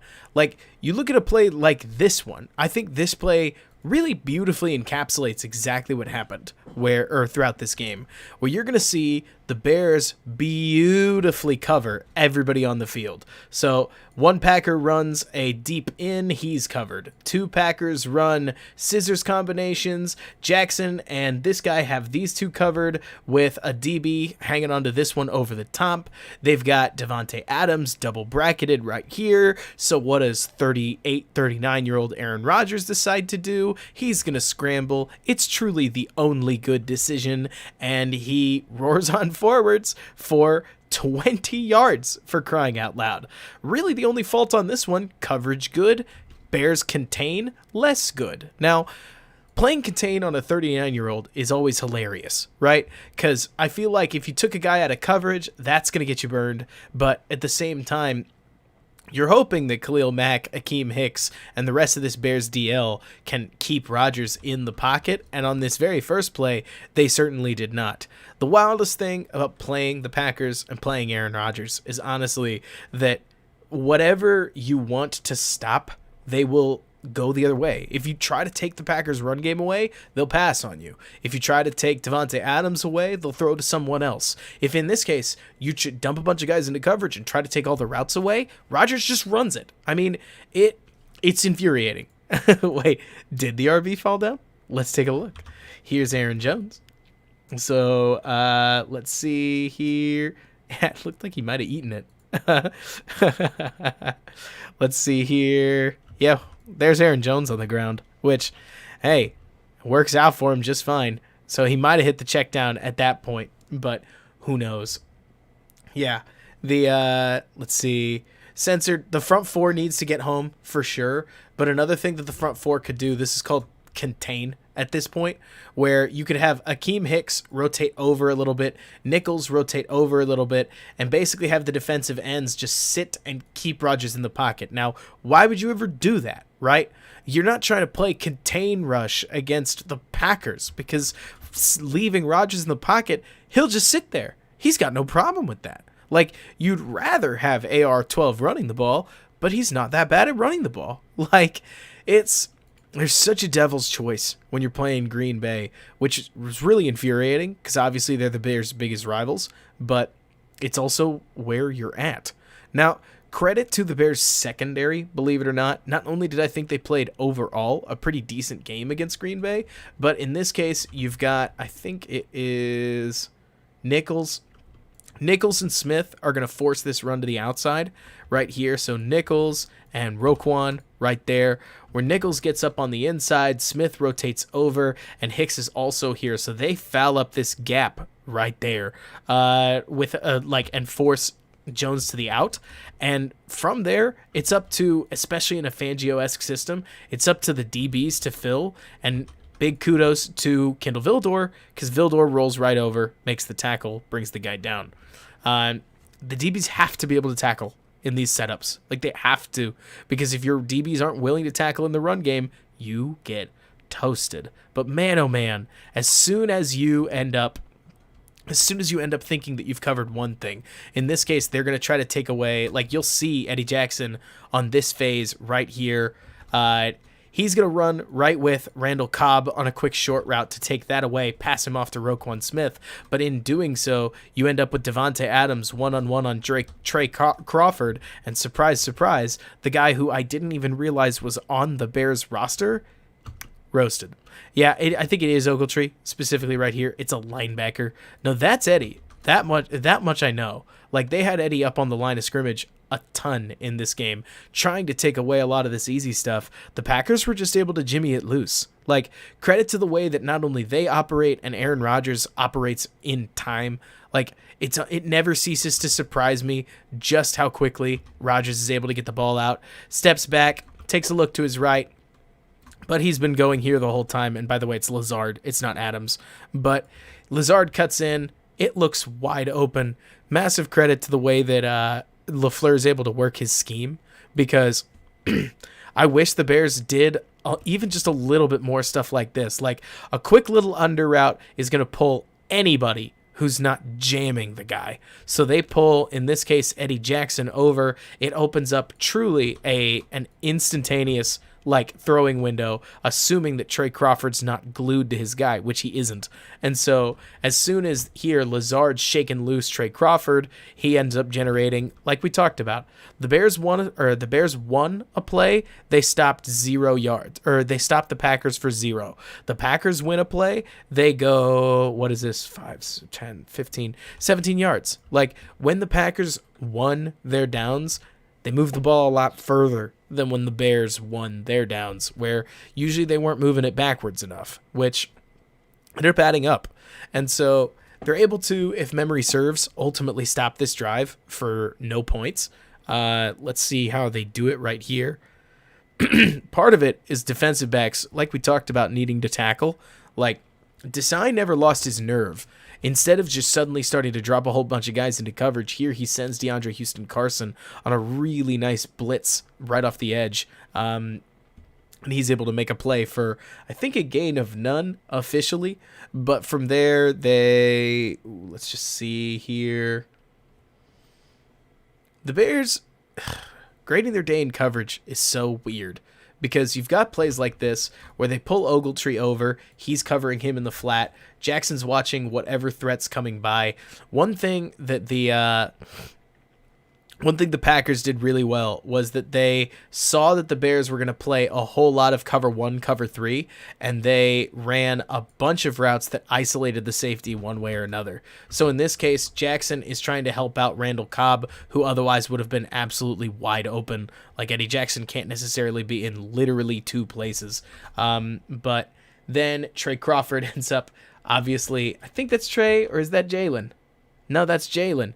Jalen ends up ISO'd, and that's not ideal. So, exactly like you're saying, J2K, the idea that there is 2 flat defenders paints that there's probably an issue.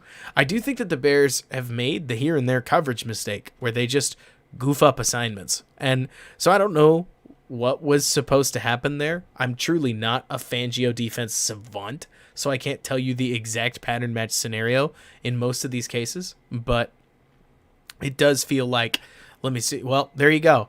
Chad immediately chimes in with the 2 choices. So you get both of them. But so let's see here. Yeah, Bears create a sack. Nice little, is this the one where Quinn gets home? Because there's a couple of these. Nope, this is Mac. So this one, when I watched it immediately, was hilarious, by the way. Because DeAndre Houston Carson is used as a simulated pressure, and I think simulated pressure is extremely interesting, if nothing else, where all it is, just to back up, like, for those of you who don't know what simulated pressure is, this is what simulated pressure looks like. You basically end up with somebody, in this case it's Houston Carson, up on the line of scrimmage, what's called mugging the defensive line, and so this lineman is going to expect him to come at this point. So that pressure isn't real because Houston Carson doesn't come. But if you watch number 70, he so expects Houston Carson to be coming towards him that when Mac ends up hitting him in the side, he never sees him coming. Like, Mac's able to blast straight through that guard, not because the guard was out of position physically, but his eyes weren't in the same place. Like, or they weren't watching Houston Carson at all, or they were watching Houston Carson, and then he checked in on Nichols, expecting Mac to be running around the outside. He didn't. Mac rips straight through him. It's not a tough sack. There are a ton of these guys, I would tell you, that end up or that could make this play from a physical standpoint, but Mac dips right under, and exactly, A-Song, the concept of the tackle at this point looking for Houston Carson is exactly where I would look at and say, like, that's the point of simulated pressure. And like Jordan said, Ted Yen's article on simulated pressures and fire zones and how all that stuff works, anything you can get on a lot of these defensive schemes is just going to be awesome content, so make sure you go check that out if you're interested in it. But so, nice little play. That's exactly the kinds of mind games that you want. And I'm with you, Case, or at least what you're kind of implying. The idea that they paid so much attention to DeAndre Houston Carson is a bit of a giggler. But, you take those wins, right? You take them every time. So then, by the way, since we're talking about the defense, this does give us the opportunity to talk about wild and crazy hair on fire Jakeem Grant. What Jakeem Grant's thinking? I just love the guts on it, because basically Grant is looking at the fact that you've got a guy who's flat-footed. He's there so early that he's waiting with his with his feet flat, and Grant knows that he can just spook the guy by catching it and running. By the way, thank you so much, Will Wisco, for jumping on in. So, getting back to it, Jakeem Grant catches this punt with the guy draped absolutely all over him, says, I'm going to run it anyways, and I mean, the guy's quick. He's able to make a heck of a play here just off of speed and guts, I guess. Cojones, another decent way to put it. Like, it's so funny because I feel like Jakeem Grant just has no interest in fair catching, but as long as he keeps making plays like this and doesn't muff anything, keep it up. Why not? Like, you can tell that all it is, as simple as this sounds, is Jakeem Grant preying on the assumption that this guy's going to make, that nobody in their right mind, like, there's an almost 100% chance that a defender there that early would, like, he's got to be thinking, well, you know, as I ran down, he probably threw his hand in the air. Like, there's no way this dingus didn't throw his hand up. Like, this has to be a fair catch. So Grant catches it right there, takes time to field it, and just sprints. Just takes off. I mean, hey, kudos to him. It works. So as long as it keeps working, I'll keep tipping my hat, because that's guts. Like, it's a willingness to fail, but the ability to succeed, and that's aggression. We're pro aggression on this show, so we'll live by it. We'll die by it. You just can't muff it. Like, that's my take anyways. Just don't muff the ball, because then there's somebody right there. But if you catch it and you get hit here and there and you hang on to it, that's what being aggressive is. So, I don't know. Even willing to lose a couple, you just can't give the ball away. But so, yeah, exactly. Just a little on the nutty side. But so, then the Bears score. Hooray, hooray. I think this next one, Akeem Hicks makes a really nice stop.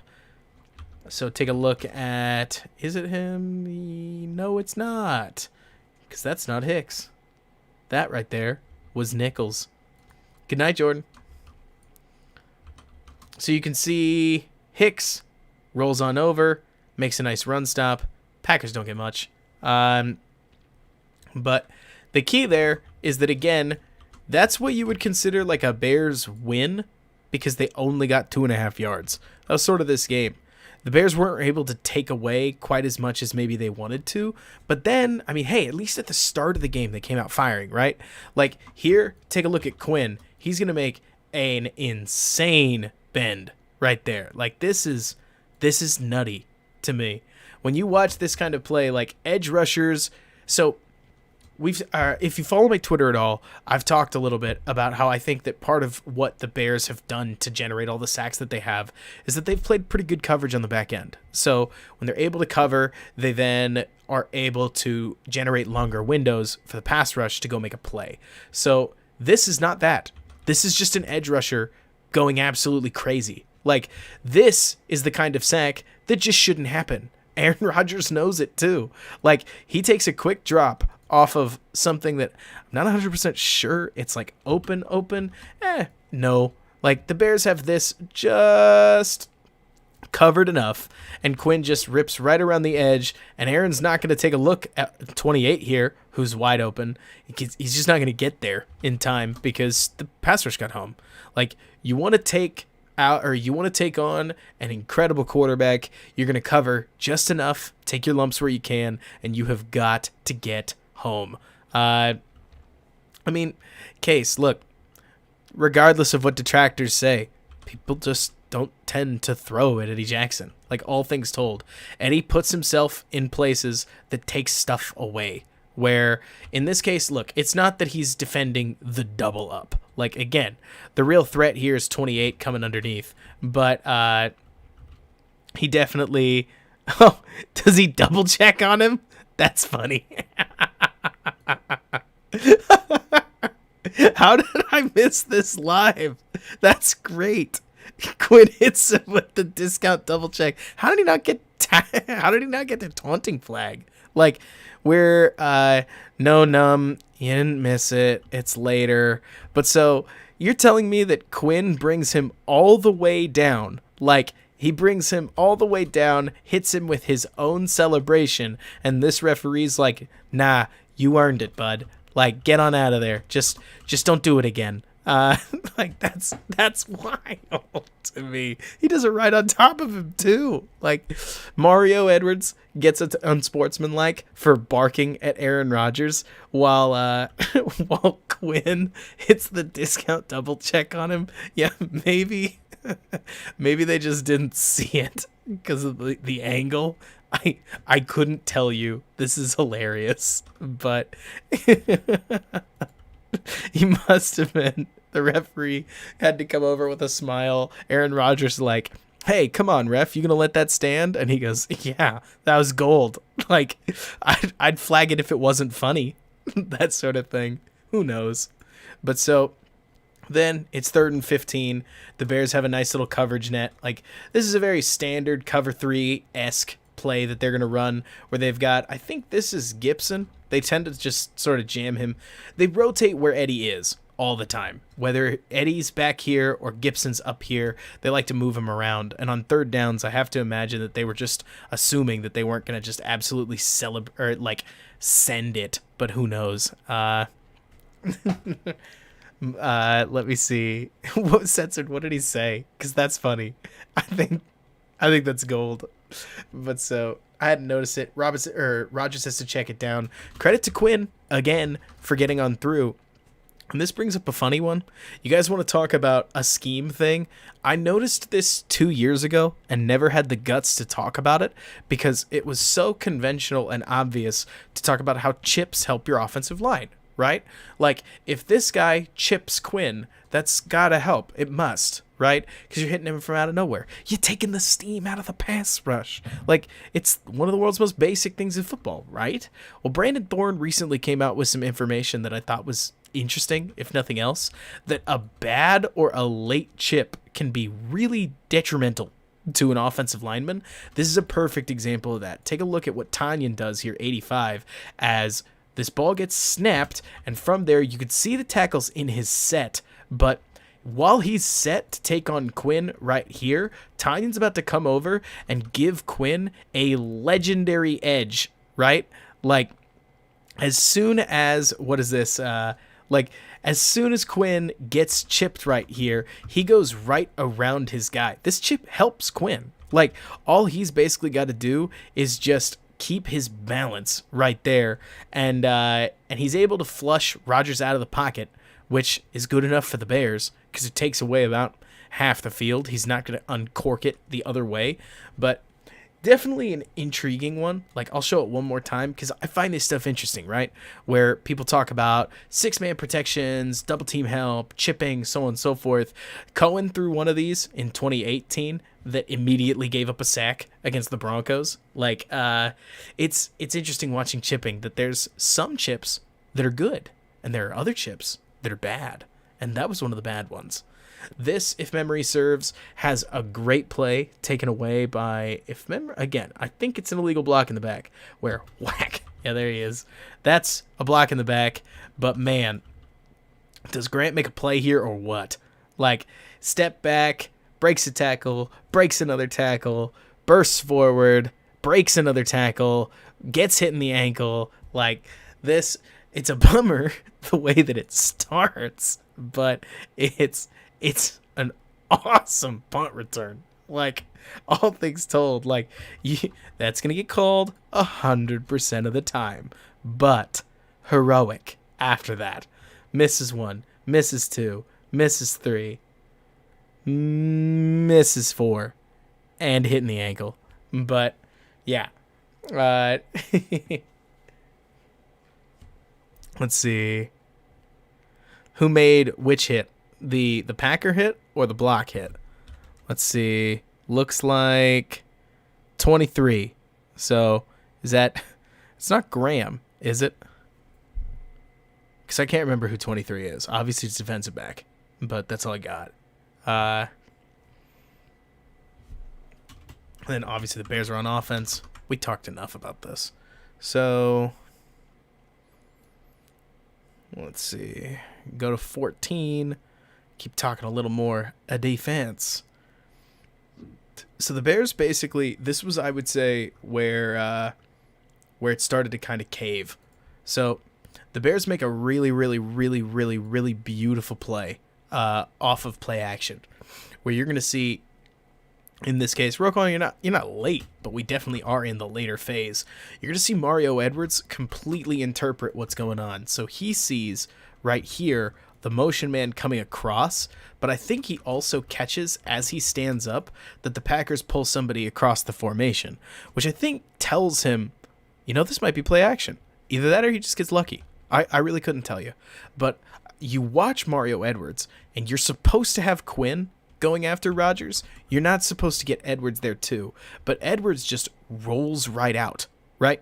He leaves. And so where he should be is probably over here, pinned up with Blackson and Gibson. Where he is obviously going after Aaron Rodgers, and so he's able to at the least force the throw, and they don't leave it on the all-22 long enough for us to see the taunting. I don't know. Like, I will tell you that I think that this taunting flag, I think the taunting rules in general are kind of dumb. I think competitors are going to say competitive stuff to each other. That's 100% fine, but the refs kind of they let the discount double check go. Maybe it was we should have had this one earlier kind of thing. That they saw the discount double check after the fact and they were like, he taunted him. Well, let's make a makeup call here as he just leaves his head down a little longer than maybe he should. I feel for Mario here. He's obviously a passionate guy. And so I don't know. Like, clearly he drew the ref's ire. Bummer. But meh. Yeah, the guy, or oh my gosh, the Geisker. Is it the Geisker? The Guesker? Yeah, no, J2K. I mean, you're right. Like, Rodgers absolutely grabbed his face mask, but you know what they say? Like, they teach it Pee-wee football, right? Where they're gonna get the first guy, or they're gonna miss the first guy. They're gonna get the second guy every time. And it's a bummer. If you've played competitive sports, you've had this go against you every time, right? Where somebody pushed you, you pushed them back, you got the foul. And given that this is Mario's second in 2 weeks, I would love to see him tone it down. But hey, the Bears have enough defensive line stuff going for them that, again, it doesn't make it like great. Give me a pronunciation guide. Like, honestly, Geisker, I want to get it right. But so I do tend to agree with you that if the Bears could get a really solid second safety instead of the Gibson or Bush experience next to Eddie Jackson, we might see a little more out of him. But I don't know. I don't want to make too heavy bets because teams since 2019 especially have done a really good job of figuring out how to basically take Eddie out of the game. By the way, this is I got it? You're kidding. But so, yeah, Gibson makes a really nice play here. This is one of the heaviest edges sets like I've seen in a long time, where you're going to see Gibson over here on the edge just punch straight through Robert Tonyan as he just goes, meow, gets through, literally turns Jones around. Literally just turns him all the way around. Quinn gets over. They force a nice little loss. Watching, by the way, what is this? Watching Trevathan with number 6 is so weird. Like, I'm never going to get used to it. But so let's see here. Eddie comes downhill. Obviously he sucks at tackling, so there's no way he makes this play. But he triggers pretty well, all things told, is able to take up the file that Roquan doesn't. So again, the complicated things that you talk about on stuff like this is that the Bears defense has to fill with CBs in this case. Like, you've got to be able to stuff these sorts of runs using your defensive backs, because God knows you've got a ton of them on the field.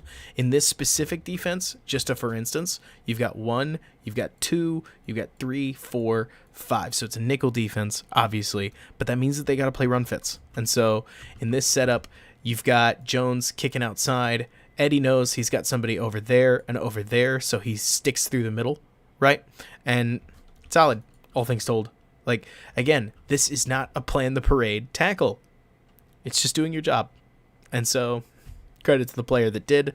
Roquan forces him out. The CB forces him back in. This is defensive, I don't know, unity? Like, all things told?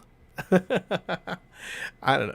You tell me. But definitely, like, a solid play overall. Forces second down.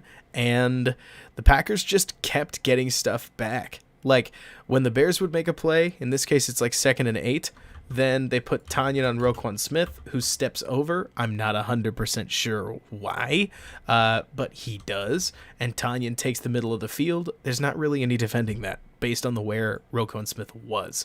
So again, Smith right here, probably going to defend it. Smith moves over to there, like takes the extra step outside from over here. Now the slant's open. So it's a nice route by Tanyan. You would have to make an amazing defensive play to take that away. I wish the Bears could use this stuff a little bit more, but clearly clearly Rodgers and the Packers, when you've got, is that Devontae? Yes. So Ghost Tanyan froze him a little bit, but also you've got Devontae Adams out here. You've got 2 threats on this side in a 2 safety setup. Like, there's just a lot of ground to cover, you know? And so it feels as if to me, there are some of these things that the Packers just schemed up a lot of space for Tanyan to work in, and Tanyan was able to make the play. Rodgers delivers the ball on time. You go from there. And so there's some of this stuff that you just have to tip the Packers' hats. Like, or you tip your hat to the Packers. I think that there's a lot of offensive scheme stuff that you can pay attention to here and really kind of learn from it. By the way, I forgot, that was 3rd down, so then they set up a 4th and 1, and they convert, which probably isn't going to surprise anybody. You're basically just punching a hole right through the obvious middle that you've got right there, where the Bears... You go ahead and tell me why on a very obvious sneak down, maybe the Bears were trying to stop something what they considered would be tricky, but they left a big old gap right in the usual sneaking area, mostly this one. And yeah, the Packers just plow right through it, you know? I think Shelley was hurt, so that threw me off, but it was I had to look it up. And Shelley was never listed as, like, good to go, conventionally speaking. But that makes sense. So it's just the 11 personnel aspect. But so, anyways, let's see. This is Mac as much as it is defensive lineman. I love watching the run fits, by the way. The Bears wanted to play like this. One thing that they did was they responded to the Packers bringing in 12 personnel, which is the 2 tight ends and the running back, by playing out of a cover 1, cover 3 setup. They did a lot of this, a lot less of their usual too high stuff, and they would bring Eddie in particular down into the box. So you got 2 linebackers, and there's no way that's Gibson. No, that's DHC. So they played a whole lot of that, and they were able to get their stops early, but I think they kind of just started to get ground down as things went on. In this case, a whole lot of people just, that just clogged things up. So you're going to see the Bears in this setup, like Trevathan fills there. What is this? Smith goes down there. These 2 hold their spot. Jackson gets involved. They just generally plunk everybody in, and Mac beats his guy, Tanyan, and just smokes Jones. So you need your DBs in this defense to clog those run fits, and so far they have. Like, I think you guys have seen it. They're just punch. I wouldn't even say punch, counter punch. It's like punch, block, punch, block, punch, block. And then this one happens, and I would argue this was where the Packers broke the game open. Like, it obviously wasn't broke open, but what the Packers did on this play that I thought was really smart, by the way, was they lined up Davante Adams in the slot. So Jalen Johnson, who's been an outside corner his whole life, moves over to the slot. Now you've got Jalen one-on-one with Davante Adams. And you've got Eddie Jackson, who's playing over the top of a wide receiver and what looks like 1, 2, 3, 4, 5. Yeah, it looks like 12 personnel again. And so I don't quite know what it was that the Bears were looking to do on this one, but oh my word, Jalen Johnson got absolutely destroyed. Like, this is the kind of play that you don't want to see Johnson in the first place, because this is a setting where, again, Davante Adams, probably the league's best route runner, if not clearly the league's best route runner, could go out, he could go corner, he could go deep corner, he could go streak, he could go like deep post, he could go more of a shallow post, he could go deep in and out, he could bubble, he could do literally anything. And Jalen has to try to cover all of it, having been used to using the sidelines. So Jalen tries to jam right here. You're going to see he tries to square him up and jam him. He misses the jam, and Davante's gone. Like, peace out. See ya. The fact that the Bears are able to track him down ultimately and make the tackle is good, because it was a touchdown otherwise. And this is one of those where, like, from a safety perspective, I always feel bad in these setups, because you've got Trey Crawford over here one-on-one, and so when Jackson kicks over, which it looks like it's part of the play call to go kind of play this end of the field, he sees 13, Alan Lazard, beating the guy, and at least is sitting over the top just in case, because this corner is pushing the guy outside. But so immediately Jackson sees there's trouble, and so he tries to go back and help. Yeah, J2K, he's waiting for an inside move and then ends up like getting it anyways, and Jackson just has to concede as many yards as he can to allow Johnson to get back into the play and makes the tackle. Again, I don't think to say that like this is not a play that only Eddie Jackson can make. I don't want that to be the point of this. And the pass rush almost gets home, by the way. What is that? Looks like Quinn and Hicks involved up in front, where they're going to, do they stunt?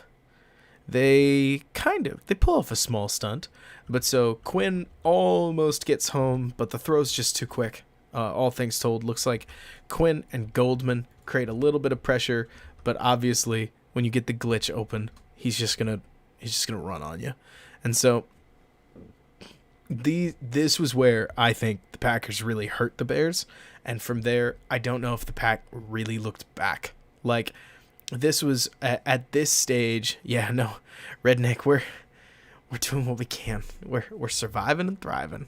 But so at this stage, the Packers just suddenly started to grind out more and more yardage. Like, you saw this play. Look, check that out, right? That shouldn't be much, you know? Like, this isn't a particularly good run, except it goes for 5 yards. Like, suddenly, even when the Bears were quote-unquote winning the play, they didn't win it. And this, at this stage, look, I don't know whether it was a mental thing, whether the Packers just started executing really, really well, but like Goldman makes what would have been a nice stop, but ends up giving up about 6 yards total, like top to bottom. And then on this next play right here, is this the one I think it is? Whew. Then, yeah, what is it? They break it open. Like, they gain what I think is their strongest hole of the evening. Or not the evening, at this point it was the afternoon, but they just wash a whole bunch of guys over here, force the DBs to get into the hole. I think Vildor and maybe Jackson. I mean, Jackson is so deep at this point, I would really expect Vildor to plug the hole a little bit quicker, but not really, because Jones obviously pivots away from it so quickly that you're just trying to make whatever tackle you can. And by the way, Jackson puts basically the same tackle as Savage did earlier. Like, all things told, I do think this one's hilarious, if only because we talked about how Savage did that, and and here Jackson is doing exactly the same thing. I don't know. I get it. There are a lot of people that look at Eddie Jackson right now, just looking you guys in the eyes, proverbially. Feel free to disagree with me with my 2 cents on this, but Eddie Jackson is paid so much and does so little on the broadcast because most of what he does is not make pass deflections, right? If teams don't throw at him, then he doesn't do anything. I mean, at least it doesn't look like it, but the trouble is that he's getting paid so much that when, what is the word? Like when Jalen Johnson, who isn't high paid, but he's high praised, makes a pass deflection, everybody goes, way to go, Jalen Johnson. When Kendall Vildor makes a pass deflection, he gets praised because way to go, like Kendall Vildor. When Quinn gets a sack, or Roquan a run stuff, or Roquan a play in coverage, obviously they're going to draw some attention, but jeepers, if safeties like get thrown at and they make a pass deflection, then somebody screwed up from the offensive perspective, because you're not targeting these guys on little stuff, right? You're targeting safeties deep downfield. Like, it's harder for the safety to make a seam play. And this exact kind of thing, like, I do feel like there's a little bit of a double standard. Like, I really do. Like, I really do. Where I get it. Eddie Jackson, if there's one thing that I don't think works in his favor, just in case, Zachy, you're basically saying, or you're being not sarcastic, I do think if there's a tendency that Eddie has, his biggest problem is that he doesn't tackle with his arms. He tackles almost entirely with his shoulder. Like, Eddie makes no effort to wrap up. I don't know who taught him. Maybe it was Nick Saban. But Eddie tackles almost exclusively with his shoulder, and it does get him in trouble. Like, just to call it out, you know what I mean? Like, he doesn't tackle with his arms. But I do think that for the most part, a lot of Eddie Jackson's missed tackles function as turning the guy inside, which is fine, like all things told. And so I get it. Like, I really do get the complaints. I just think that finding a guy with Jackson's coverage sense is so hard that the missed tackles are something that I'll live with, and basically say, I mean, to go back to the Johnson play, right? This is a silly one, right? But the general gist here is, don't let this guy get the ball running up this seam. Like, whether this guy makes the tackle, I hope so, obviously. And in this case, Jackson does. Like, he tracks the guy down. He takes a good angle. He doesn't let Devontae just rip right through, like, the defense, and is able to help the defense drag the guy down at the 20, which you don't need to play the parade about. Like, I'm not saying it's special. This is basic level stuff. But at the very least, you're getting the hard part, basically, without the easy part. Like, you're getting the hard part. You're missing a little bit on the stuff that quote unquote anybody could do. But goodness gracious, if you did pair Eddie Jackson with a safety like Adrian Amos that has this just magic sense for knowing exactly where to be and exactly what tackles to make, I don't even think you'd see Eddie tackle at all. Like, it's a little bit of a joke, but it's not as much of a joke as you might think it is. Like, where he would have to make tackles much less frequently if he didn't have Deshaun Gibson as his partner, per se. At least that's the hope. So, do you take the good with the bad? I mean, I would. You don't have to. Feel free to disagree with me. But it's my personal opinion that Eddie's coverage skill is hard to find. And so if you paired Eddie with a really good safety, you'd see his weakness dragged back up or fixed or whatever you want to call it. And if his weakness is really that fixable, then I would look at it and say, I don't know, maybe it's not that much of a weakness and maybe it's more of a personnel pairing issue. But hey, now I'm just being a truther. Am I right? I get it. I'm being a little bit of a stan, but I think safeties are just really misunderstood. Like, I think that safeties at this stage of where football is, like, there's Gibson not making it. I think that's Gibson. Yeah. Here's Gibson not making a tackle. It would have been a tough tackle, but here he is going to wrap the ball, or like wrapping up the lineman, or wrapping up the runner like you would hope he would, and it doesn't drag him down. Now, does, like, throwing a shoulder fix it? No, but you definitely wish you got a little more out of 38. Just a little bit. And yeah, we do have to see the TD, unfortunately.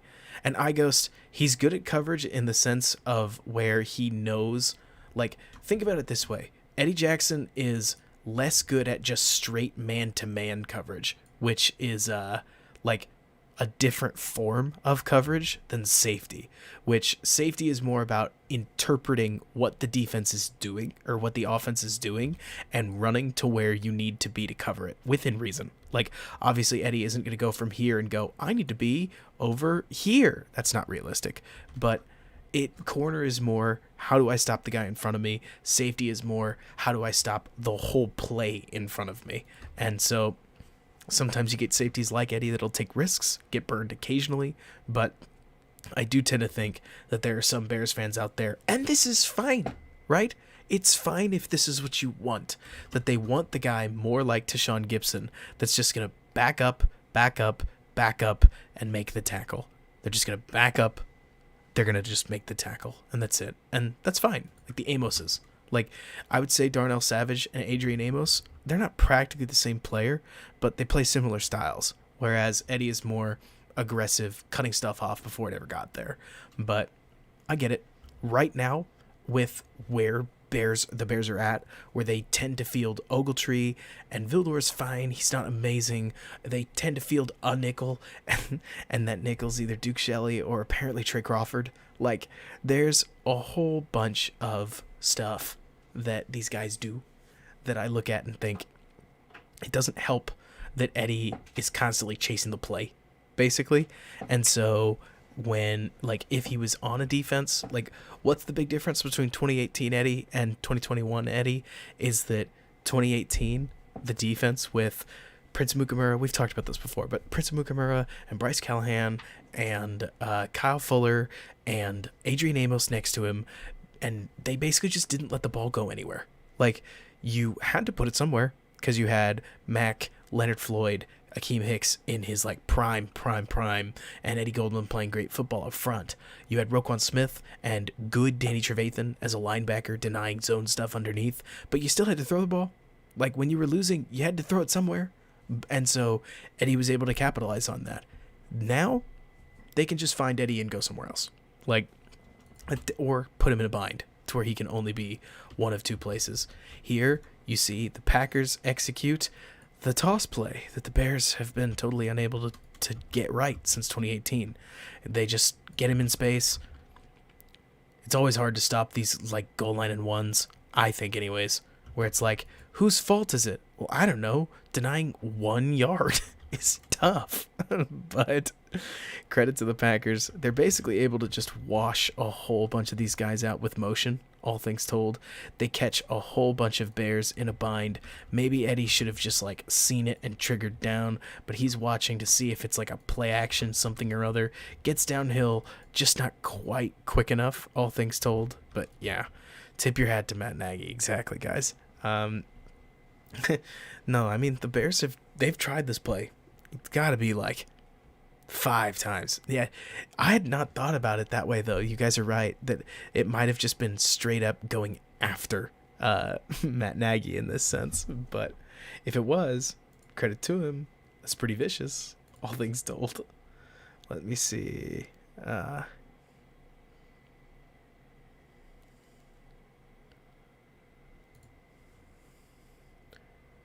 Okay, so I got caught reading your comment on the RPO Discord, so I'll have to go back and get a better look at that.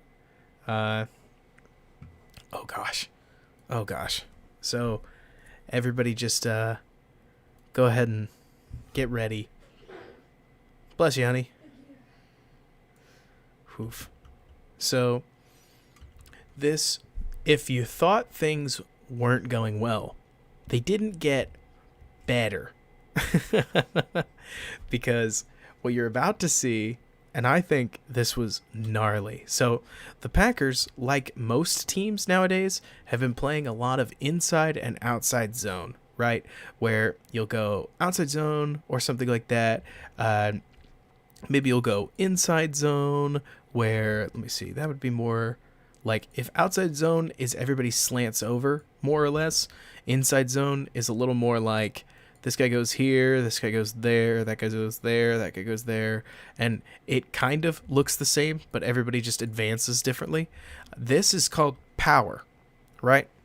What makes the difference with power is that most of the time everybody slants down except for one guy who comes around the backside, and this was perfect. They isolate Bilal Nichols beautifully.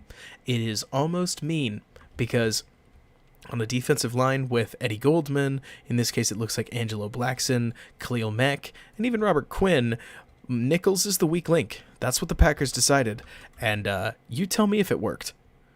But so they bring 81 over. He cuts out Quinn. They've annihilated Nichols already. And if you guessed, big run, you're right.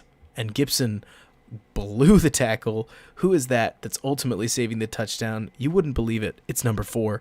But if you watch Nichols right here again, oh gosh, like he gets obliterated by the double team, which has always been, well, actually it wasn't it's not a double team per se, but they get him on the running action. And so when they pull, 70 across the formation, the Bears just never see it coming, all things told. Like 58 comes down, 44 is never going to get there. Quinn gets cut, which, is this a legal block? I don't know anymore. I thought cutting was illegal, but teams keep doing it.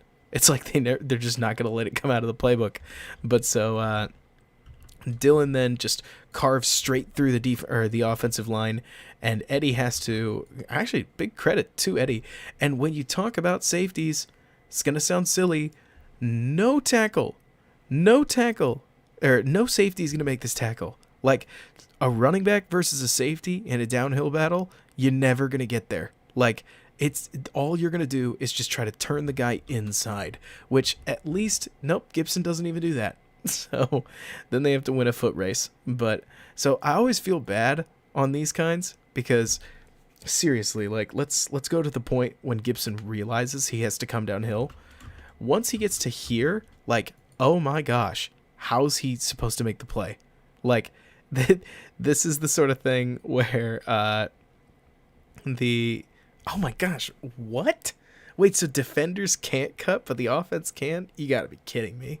But, yeah, the tough thing here is you can't let, you're going to try to make this tackle in open space, but just look at what Dylan's able to do. Like, you can't, that's bad. Like, no, it's not a great effort from Gibson, but I always am going to feel for a lone defensive back trying to stop the one position known for changing direction.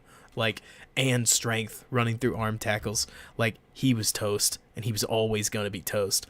But hey, at least you've got the guy known for being a bad tackler, because he's able to help the play out. But so, oof, it's a really cool play. It's like a power with a backside zone action that cuts him down. He cuts they get a lineman on the guy who normally would blow the play up. And Gibson does not do well here. Like, he ends up needing to go lateral, all things told. Cody, you asked, if you donate, I'm absolutely going to answer the question. I mean, instantaneously. I think Fields with Dabble could be really interesting. The question becomes from here is, does Fields need play action to generate clean pockets, or will he be able to do it in empty? I think everybody keeps talking about the Bears playing empty as if somehow it's Justin Fields' fault, and what's the word? Like, yeah.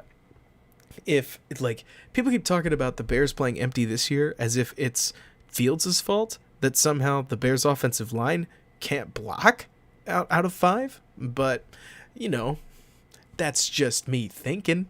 I think that Dabble is basically the kind of guy who's just going to call passing until you do something about it. Credit to him.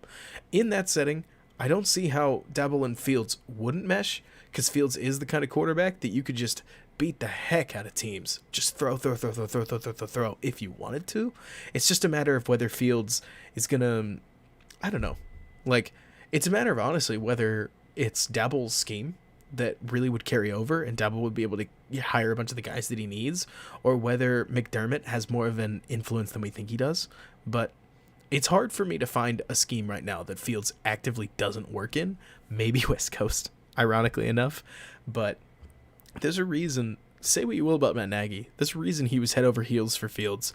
And that's because Fields is just this ridiculous ball of potential, in my opinion, that he can make so many throws that so many quarterbacks would just struggle naturally to make, that you're going to just salivate at the idea of what you could do with him.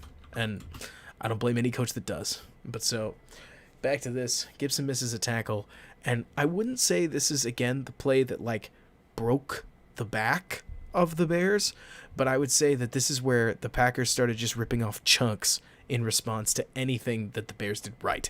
So obviously there, they crossed the entire midsection of the field, like, quickly, or in one play, and so they just keep slamming the ball here and there. I think they get, oh gosh, is this the play I think it is? No, it's next play. Yes, it was this play. Dang it. No, the Jones TD's later, unfortunately, case. But so the Packers would get plays like these that so close but not good enough, where they're going to go play action. It's a screen all the way. So Rodgers kicks the ball out, and Ogletree tries to undercut the offensive lineman. I don't know if Ogletree is supposed to maintain outside leverage, or not outside leverage, but outside presence on plays like these, but man, the Packers got this away, and what looked like a running back stumbling behind the line of scrimmage became, if you remember, 13 yards. Exactly. Like, these were the sorts of plays where I would say the Bears were close, but they just weren't close enough to really shut the Packers down. And so the Packers only end up getting 3 out of this. Like, we're not even building up to a touchdown. It's more just like, what is an NAF? Feel free to talk through that, because I certainly don't mind learning. But so at this point, they just get the screen down. It's obviously not Nichols' responsibility to handle that. And so they get the Packers out of bounds, but that's about all they're looking for. I'm thinking the same thing, Jack. And yeah, Roquan catches up. This is an absolutely gnarly play by Quinn, by the way. Like, Quinn might be the best for all of all right, Case wants to see the end zone angle. We can do that. So let's see what we got here. We're watching Roquan, who ends up out of the play, but then, goodness gracious, he's so quick. If the play wasn't so sideways, he ultimately would have made a bigger difference. But make sure you watch Quinn on this. This is absolutely insane. He just knifes straight through the defensive line, or the offensive line, faster than anybody else, blows the play up. And you can tell, I mean, this is just so nasty, getting through the tight end. Like, Quinn might be the best player on this defense right now, which is weird, given where we were last year. Like, weird, but it's where we are, which is even weirder. So I think the scariest part, and where I hope Fields and his inevitable coach, whoever it is next year, can ultimately match Aaron Rodgers and what we felt with, or what we felt for what feels like decades at this point, is that even on 3rd and 15, for crying out loud, 3rd and goal at the 15, Rodgers manages to feel dangerous at the very least, which is the last thing that I want to admit, but I mean, goodness gracious. Okay, we're going back we've got a coverage call, and I know that I am on a delay, so let's go back for a second. Spotlighting Eddie Jackson. I want to see what he does. Jackson does a good job what looks like cutting off this route, just to make absolutely sure. And then looks like Crawford ultimately jets away from him. Is that Crawford? It is. But yeah, that throw's fine. 3rd and 15.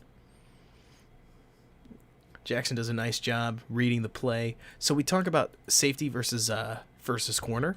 This is exactly it. So basically, it's the idea that Eddie has his eyes on the guy breaking past the linebacker and just tries to cut off whatever he can because he doesn't know the route, obviously. He wasn't in the huddle. He doesn't know exactly what's coming. But it's the safety's job at this point to get in the way of something. Whereas if you watch Trevis Gibson, or not Trevis, this is Deshaun Gibson, theoretically, he should probably be breaking back this way to cover what looks like something that looks kind of like that from Devontae Adams. Obviously not well drawn, but instead he's just going to stand there. So had Rodgers wanted to throw to the corner, it would have been wide open because Gibson's just sort of standing still. Like, that's the difference between what a safety should be and what a safety shouldn't be, all things told, in one play. Where on this, like, Devontae has completely burned his guy, and if Gibson had watched it at all because he'd picked up a threat, he would have probably motioned his way, or at least been breaking on the ball right now, and probably would have moved to at least right about there, but he didn't. I mean, it wouldn't surprise me if this surprised Aaron Rodgers, all things told, because, like, he's sitting right there. This should never be open against, like, what is this, Jalen Johnson? Like, I don't know what he's looking at. Like, I really don't. Maybe he's waiting for, like, a deep, deep crosser or something like that. But Aaron's Aaron's taking a look over there. Maybe he thought about it, but man, does he get way, way open. Maybe he did. I think that's more than likely A-Song, because you're right. Like, I just am wondering why he's still watching the quarterback at that point, or like why he's still watching the ball. But yeah, you're right, Case. I mean, he looks right at Eddie, all things told. But so then this next one, I hate to break it to Bears fans, this is a touchdown. Like, this is an offensive pass interference in my opinion. This is just nasty. This is just bananas. This is stupid. This is dumb. Like, I don't like this. I hope that Aaron Rodgers gets traded away and never comes back, because this is stupid. This shouldn't happen. 3rd and 15, for crying out loud. 3rd and 15. And he just drops back and just flicks the ball right over Trey Crawford. This is dumb. This is ridiculous. Like, are you joking me? Wait, where? Let me see. Who is throwing the flag? Who is it? Who throws the flag?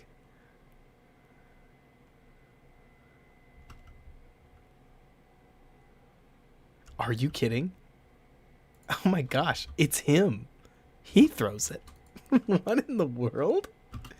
Yeah, nothing says OPI angle like that. I mean, this is Bears got away with that one. Flag comes in late too. Like, man. Yeah. The OPI, or like, I don't think this is an OPI, all things told. I don't even know if it's truly bad coverage from Crawford, because this is a stupid throw. This throw shouldn't exist. This throw has no place on earth, for crying out loud. But he did. Like, goodness gracious. Like, man. I wish I could zoom. But so, let's see. No, wait. So where's Vildor? I'm suddenly I'm just like looking around. Case, what are you talking about? Let's see. So it's obviously not these two who never touch anybody. It's not him who never touches anybody. Let's see, what do we got here? Thank you so much, Jumpmonger. You're too unbelievably kind. Thank you. But so, yeah, this is just a bad call. Let's see. He pushed off a little bit censored, but I would argue it was almost more like bracing himself, all things told. And that doesn't make it better. It just means that I would have considered it a pretty soft call if it was against Allen Robinson, for instance. Like, I'd be complaining, saying, that's not offensive pass interference. You got to be kidding me. So in an attempt to just at least keep it standard, right? I'll say it. But yeah, then they go 3rd and 25. Packers basically just give up. from there. Not on offense per se, but they give up on trying to score. That's for sure. And then it's the Bears offense the rest of the way. So we'll kick through some things. I really don't want to stay up till 2 a.m. tonight. You know, I would, but I have enough 40-hour-a-week stuff that I got to get done that it's not really an option. By the way, share stuff on the channel. Hit us with a like. This is obviously a very bad, this is not a good time for a stream because it's a part 3 that was entirely my fault. But now that we're over the 10K mark, we are doggone close to generating just enough money that, gosh, if I could go full time, do you know the stuff I could put out? But that's just my little advertising pitch. Every little bit helps. Thank you so much to everybody that's donated, because you guys have been really amazing tonight. And you're amazing in general. But so, let's see. That's the thing. We've got some requests. So, hit me with ones that you want to see. We're not done yet, censored. But there are a couple that I want to go over. There's one that happens a little later in the game that got a ton of play on Twitter as 100% Ejax's fault. And in the name of apparently just caping for the guy, right? Let's go over this one. So the Bears score. Case, give me a timestamp, by the way, a relative timestamp on Gibson getting trashed. But so this play right here has a lot of people extremely angry at Eddie Jackson. All we've heard is, let me see, the refs. Oh, yeah, we can get there. But so we've heard a whole bunch of people that have said Eddie Jackson blew this coverage. What you're going to see is Randall Cobb runs a deep over. What is this? Yeah, it's Devontae Adams runs a deep crosser. And by the time you see it, you will recognize that with Eddie in deep coverage, he has to pick one. And so I think this is a cover 3 alike, basically, because they bite Gibson down. But let me see here. What we've got is Eddie backs up, and Danny Trevathan is one-on-one with Randall Cobb in this zone. There's no way that a wide receiver is not going to beat a 34-year-old linebacker in space. Eddie Jackson has to take this threat.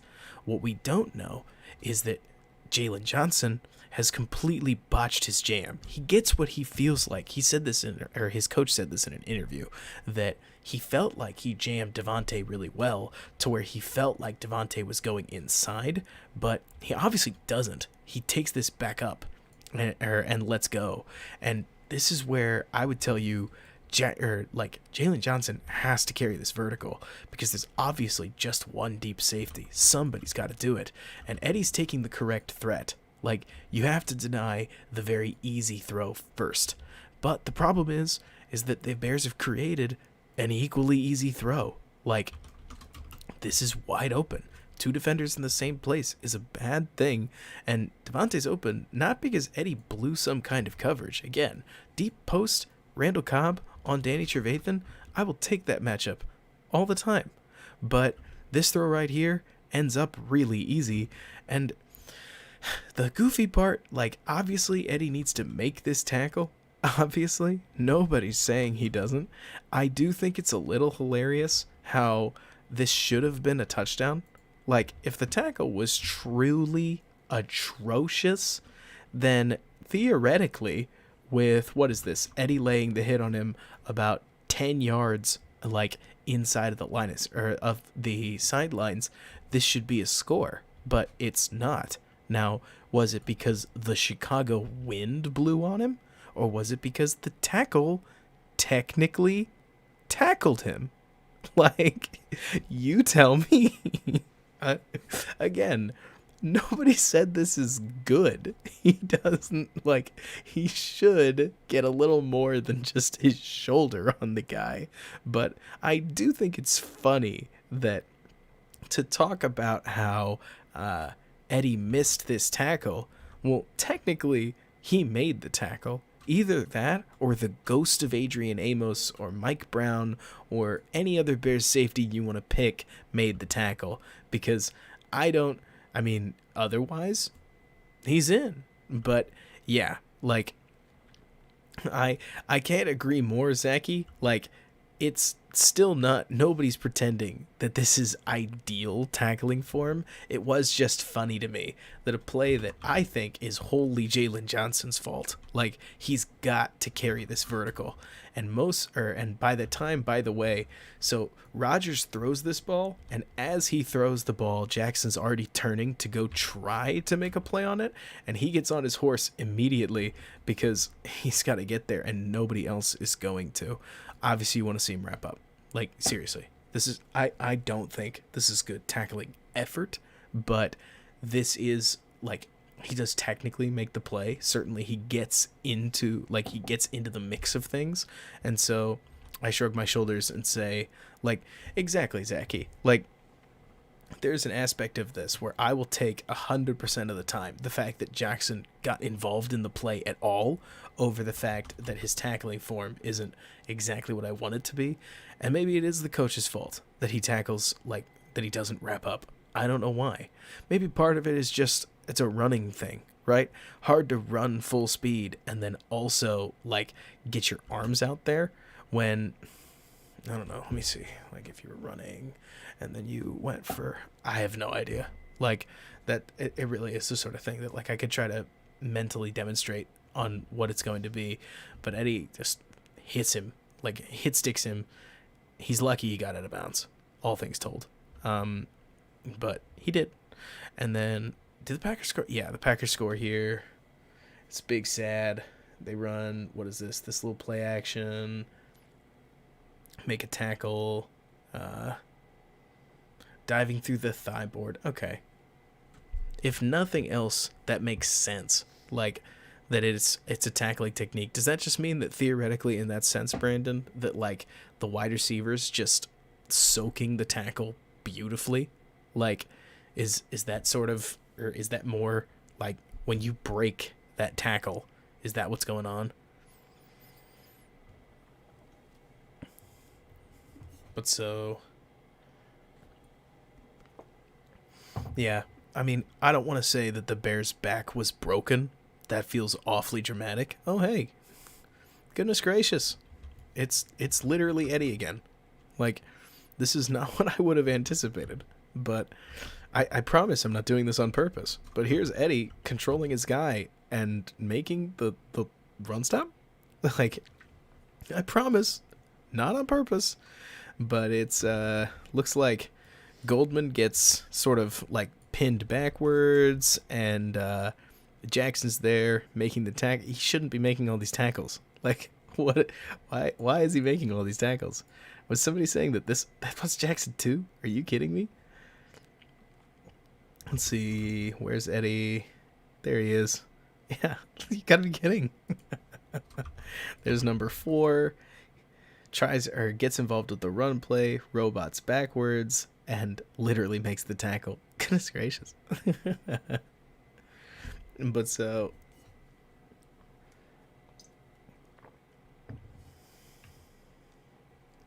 I mean, obviously nobody wants to be like, oh, he's actually good.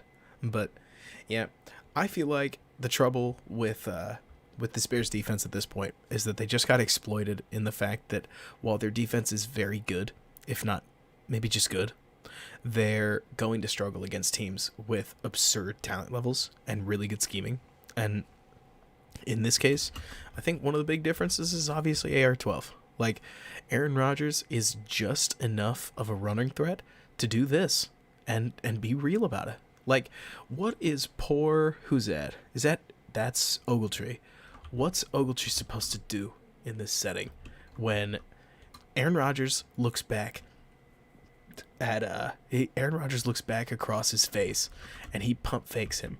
And I mean, if he didn't take that on, the throw's probably there, but if he does, but now that he's bit the fake, it's over. Like, I don't know. There's a lot of this stuff, schematically speaking, that's just Aaron Rodgers is able to be the difference. Like, covered, maybe not covered, but you get the idea. Covered mostly and way too far back.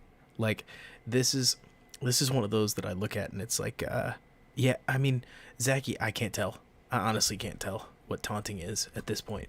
But Ogletree's caught in an impossible situation. Rodgers gets in. I don't know. I mean, this was, yeah, exactly, J2K. Like, they just kept putting the Bears in binds. And I would tell you with a straight face, I do think that, oh, look at this. I always think these are super interesting, by the way. Looks like Blackson kind of gets held up here. Like, hard to immediately tell, but you're going to see him try to break away. But, you know, that's what the Packers have been doing for forever. Like the hug technique blocking. And that's the stuff on the interior that literally nobody's watching for. Like, especially once you pull a defensive lineman to a standstill. I'm not going to whine about it too hard. But, like, especially when, what's the word? When poor Mustafer's getting called for every hold in the book. This is one of those where I'm like, yeesh. But, yeah. And then there's Eddie ripping across the field to make the tackle. Because it's because he's complacent and he got paid, right? Like it's the only reason Eddie would be hustling like this is because he got paid and he got complacent, and to say anything else would be blasphemous. But yeah, let's see. Case was talking about Gibson getting danced, I think, in the third quarter, so that should be here-ish. Oh gosh. Where is it?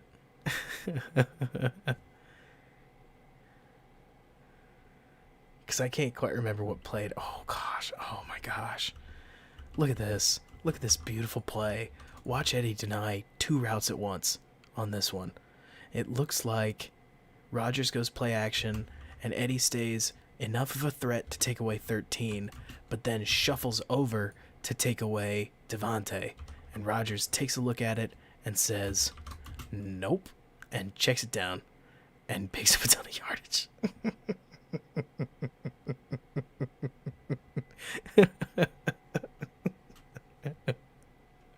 Oh my gosh.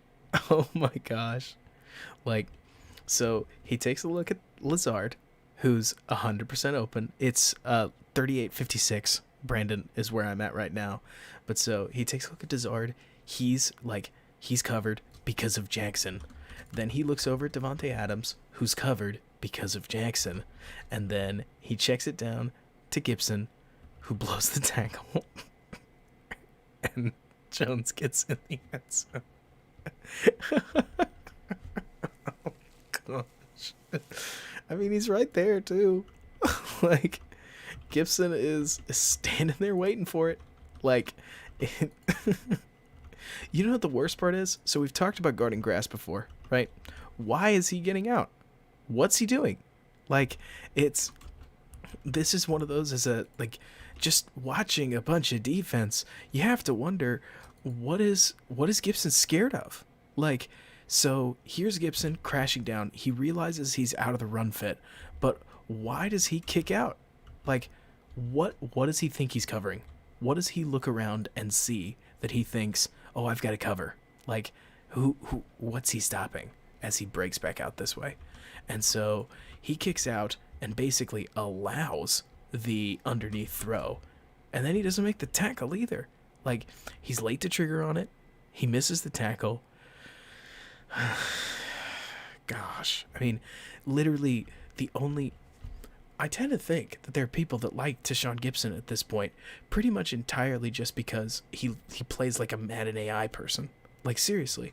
Like, the only reason that Gibson would be going back out on this play is because Madden said he should, you know? Like, because his zone is technically the flat, and so technically he needs to go stand in that zone. And so he goes back out to the flat. Good job. You covered the 10-yard, or like you covered the numbers. Now the numbers are covered, but you allow the tackle, obviously. And so, let's see, he gets in. Eddie is mad. He played a really good game based on what I've seen. Like, there's not a ton of things that I would look at and say Eddie really did this, that wrong. Like, there are plenty of areas where he's not the perfect defender by no means, but this kind of play is just so gnarly, all things told, where like it is so hard. It is so difficult to go from one route combo to the other route combo. He just does it. Like, he recognizes that Rodgers' eyes are over there and fades backwards. He's locked eyes on Rodgers at this stage. Like, he sees that Rodgers shifted his head, so he shifted his body and cuts off a route he didn't even see, all things told. Like, that's so tough. This is supposed to be, just to be plain, right? This is supposed to be pick a safety, make him wrong, right? We've talked about this a million different ways. This is supposed to be either you cover Devontae and Lazard scores, or you cover Lazard and Devontae scores. The idea that you wouldn't get either of them flummoxes Rodgers. Like, that's not supposed to be. Like, you're supposed to see this and throw it. You're supposed to immediately, as soon as Eddie's over there, just throw the ball. Like, it's, oh man, he doesn't though. Eddie's got it covered, and Gibson just lets him back in. Oh man, what a bummer. But the problem is that the Bears go from playing a team, and this is going to surprise nobody. I mean, I think we all know what Tampa Bay is, right? But the Bears go from playing a team with a lot of threats and a really scary quarterback to playing a team with all of the threats and a really scary quarterback. Like, oh man, Tampa Bay is going to put Chris Godwin on Alec Ogletree, or Mike Evans on Kendall Vildor, or Antonio Brown on Travis Gibson, or Trey Crawford. I mean, oh my gosh. The matchup game does not favor the Bears in this one, like, just to say the least. And Tampa Bay's offensive line is really good, which is not great for the Bears, because their only good position is defensive line. And not only, but you guys know what I mean. You've watched this enough. Their strongest position is easily defensive line. And that hurts, because that means that the Bears' strength goes up against technically Tampa's strength, but their weakness goes up against also Tampa's strength. And so the trouble here, Censored, is that last week, at least we got them on a Thursday, you know? Like, last week we got them on short rest, which struggled, or like at least pushed Tampa Bay a little bit. This week, we don't get that. By the way, take a look at, in this case, they called Jalen for a hold on this, but like, check this out. Like, I would tell you that this is much more standard outside corner. I don't think this is a bad jam because he's within 5 yards. Like, I think this is fine, if not a weak call. Personally, I've seen way too many people do this where Jalen got the inside leverage and Devontae tries to go inside. So technically, I would say Jalen has the right to the space, but he, like, this is an outside corner play, right? When Jalen didn't have to play in the slot, he was dramatically more comfortable. The problem is that, well, like, you don't do that, you know?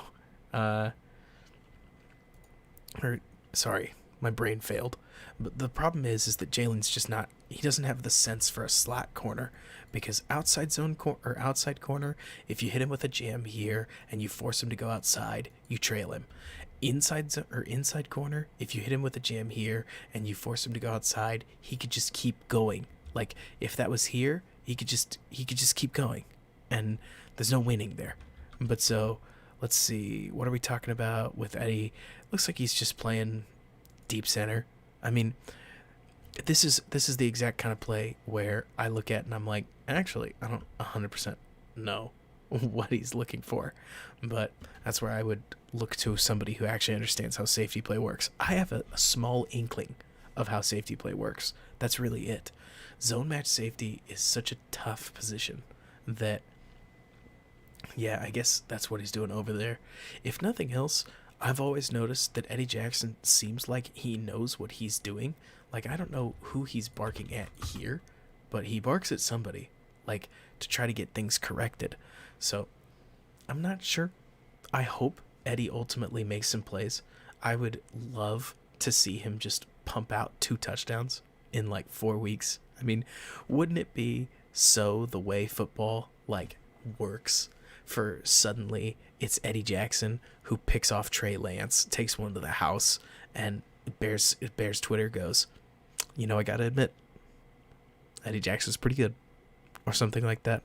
I mean, because I feel like the big complaint about Jackson right now is that he's just not scoring, he's not picking passes off, and plays like that one that we saw to Gibson, you'll never see him talked about. Why would you? They're not on the broadcast, and the broadcast isn't going to point it out. But it's the sort of thing that I look at, and it's like, you're going to tell me that Eddie Jackson has a 158.3 passer rating against. I'm going to tell you your stats broken. Like, there's way too many situations where Eddie's credited with targets that weren't his, or he doesn't get credit for targets that didn't, like, for denying a throw that clearly was being looked at. I mean, it's frustrating. Like, 100% case. I mean, hey, when you're up at 1 a.m. on a Thursday to talk about Eddie Jackson and the defense, you've put yourself in a hole. And Sir Lord Baby Pen, I would agree. Like, I think when you hit the point where you're criticizing a safety for being weak at the point of attack, like, you're you're good. Like, sure, that's probably not what he's good at, all things told. But yeah, Bob, you've got it. You got it. You're right. You're 100% right, Bob. Vildor's gonna put Mike Evans on an island. That's how the Bears win. That's how they win, right? Let me see. Like, I love the idea. It's going to be Kendall Vildor. It's going to be Duke Shelley. They're going to just clamps, right? Clamps, baby. Just slap them down. Man, if the Bears do find some kind of way to avoid embarrassment in, like, it would be so unbelievably, what's the word? Just Bears, I guess. Like, I think I've said it on this show before. I know I've said it on the podcast. The only good thing, or the only thing that the Bears seem to do is just whatever's not expected of them, right? Like, they came into the Raiders game, they're going to lose. They won. They came into the Packers game, well, maybe they'll win. They lost, and somewhat emphatically on defense. So what would they do in a Tampa game where they're supposed to get annihilated? Well, they may not win, but they may keep it closer than it was supposed to be, because the Jets beat Carolina. Like, I don't know. Where I'm frustrated, we can end on this, because do we have any more defensive stuff that we need to see? I feel like we've seen it for the most part. Like, believe it or not, the Bears' offense was mostly the one on the field. At least that's the impression that I got. Like, at this point, the Packers just started slapping the Bears with so many haymakers that they really couldn't respond. Like, defensively speaking, they were always one play away. Or, like, they would hit on one play, and then they would miss on another. And then here and there you get plays like this. This is more what it's supposed to look like. By the way, we were talking earlier where you got to carry the vertical. This is what that looks like. Where, let's see, you're going to see Vildor properly carry the vertical. Would you believe it? Where he is an outside corner. Now, it's a little more obvious when it's outside corner, obviously. With Eddie over the middle, you got a nice Roquan Smith screen up front. Chances are Rodgers probably could have gone, nah. I mean, he did get open on Vildor, so, you know, there you go. But you tell me, to some degree. Let's see. Yeah, no, Raheem, I agree with you. It should be a blowout. It should be an annihilation. But you never know. I'm not counting on anything. But chances are I'm just telling myself it's going to be better than it is. All things told. This is a beautiful little pick play, by the way. This is gorgeous. Like, what is this? This is Roquan getting picked off by him right here. Like, this is insane. Roquan chases him down, which might be crazier. Like, I don't know. This shouldn't happen. This is wild. Roquan wins a foot race against whoever number 8 is. And it's a first down, but that's gorgeous.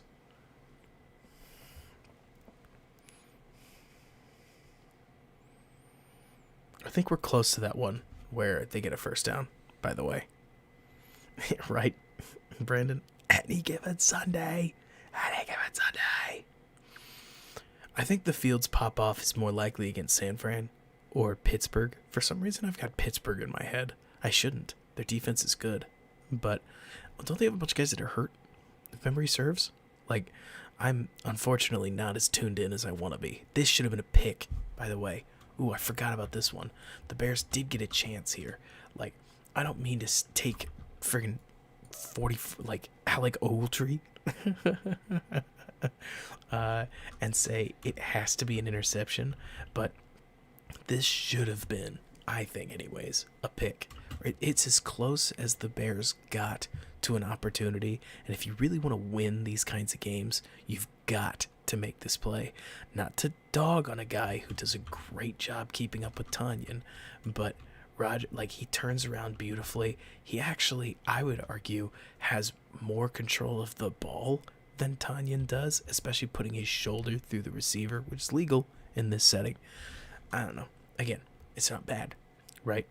It's just, you want to beat the Packers, you have to take the ball away. You have to figure it out. You've got to make a play somewhere, because if not, you're gonna have to defend 2 more downs. And like we talked about and have talked about, it's just hard to defend for that many downs against the Packers. Though I think this is a 3rd down sack and they push it over. Yeah, Hicks. Yeah.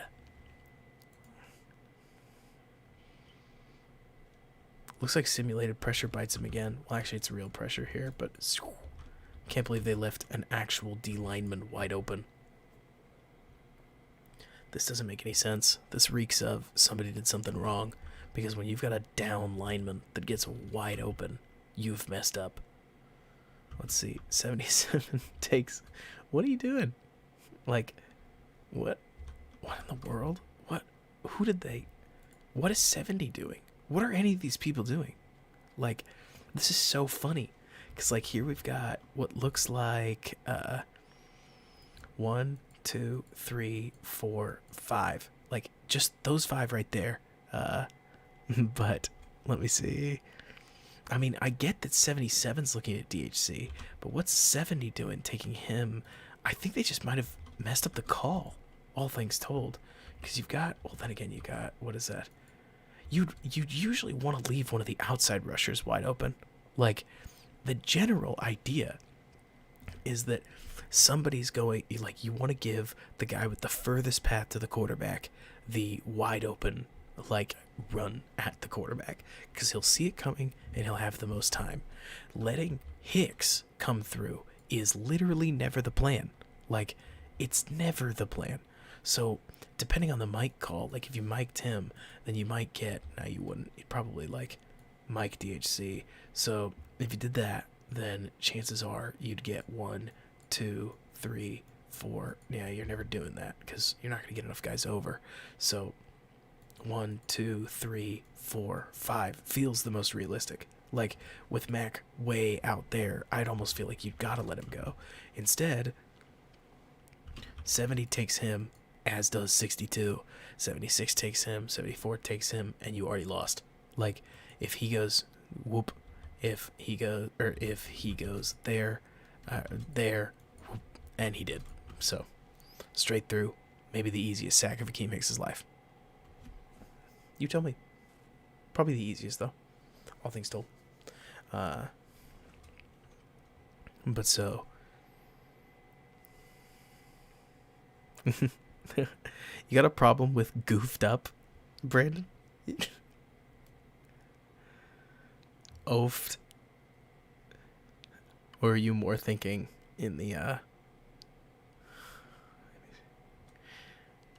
yeah, you get the idea. Whatever letter comes after E. Let's see. Man, did Rodgers really just burn his teammate?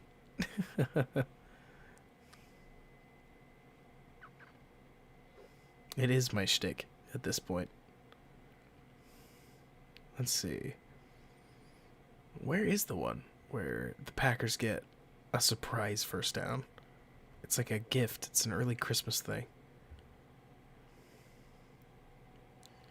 Let's see. It's got to be this drive then, right?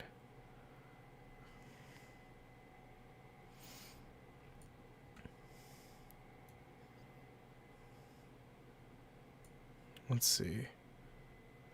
So Devontae goes out there. We're going to search for it.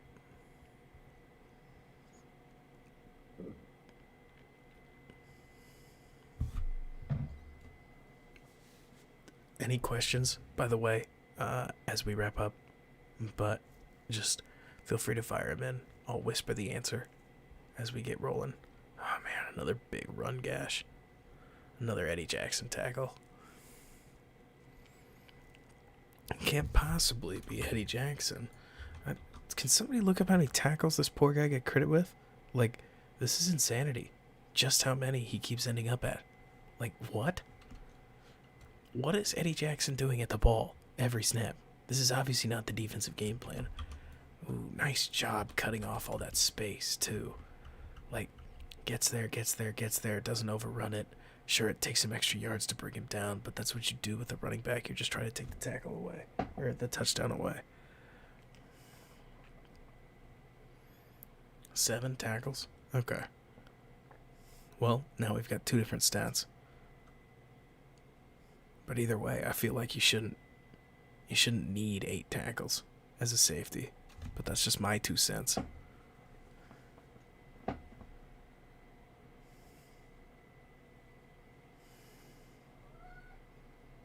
Hogslop, this loss stings because deep down you know that this Bears team could have beaten the Packers if they just didn't drop the football all the time. Like, this one hurt because the Bears defense, which is your pride and joy, it certainly whined, got owned, but it felt like the Bears made enough plays on offense to warrant doing better, and also the Bears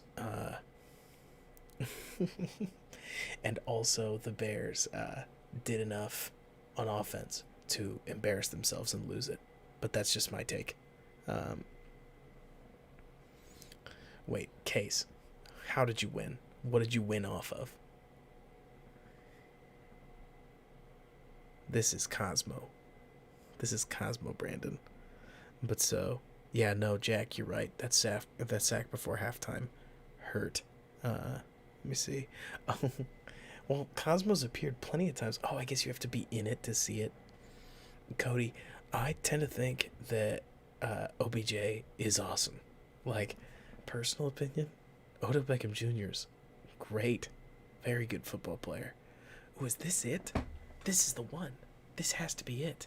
It's going to look a lot closer from the broadcast angle, isn't it? Or than from the broadcast angle, which was different. This is 100% the one. This is the play. Let's see. Where does he get?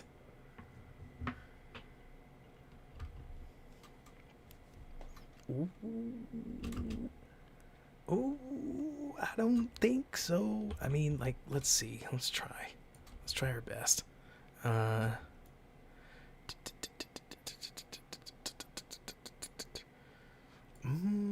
don't think he got there because he just gets shoved backwards immediately.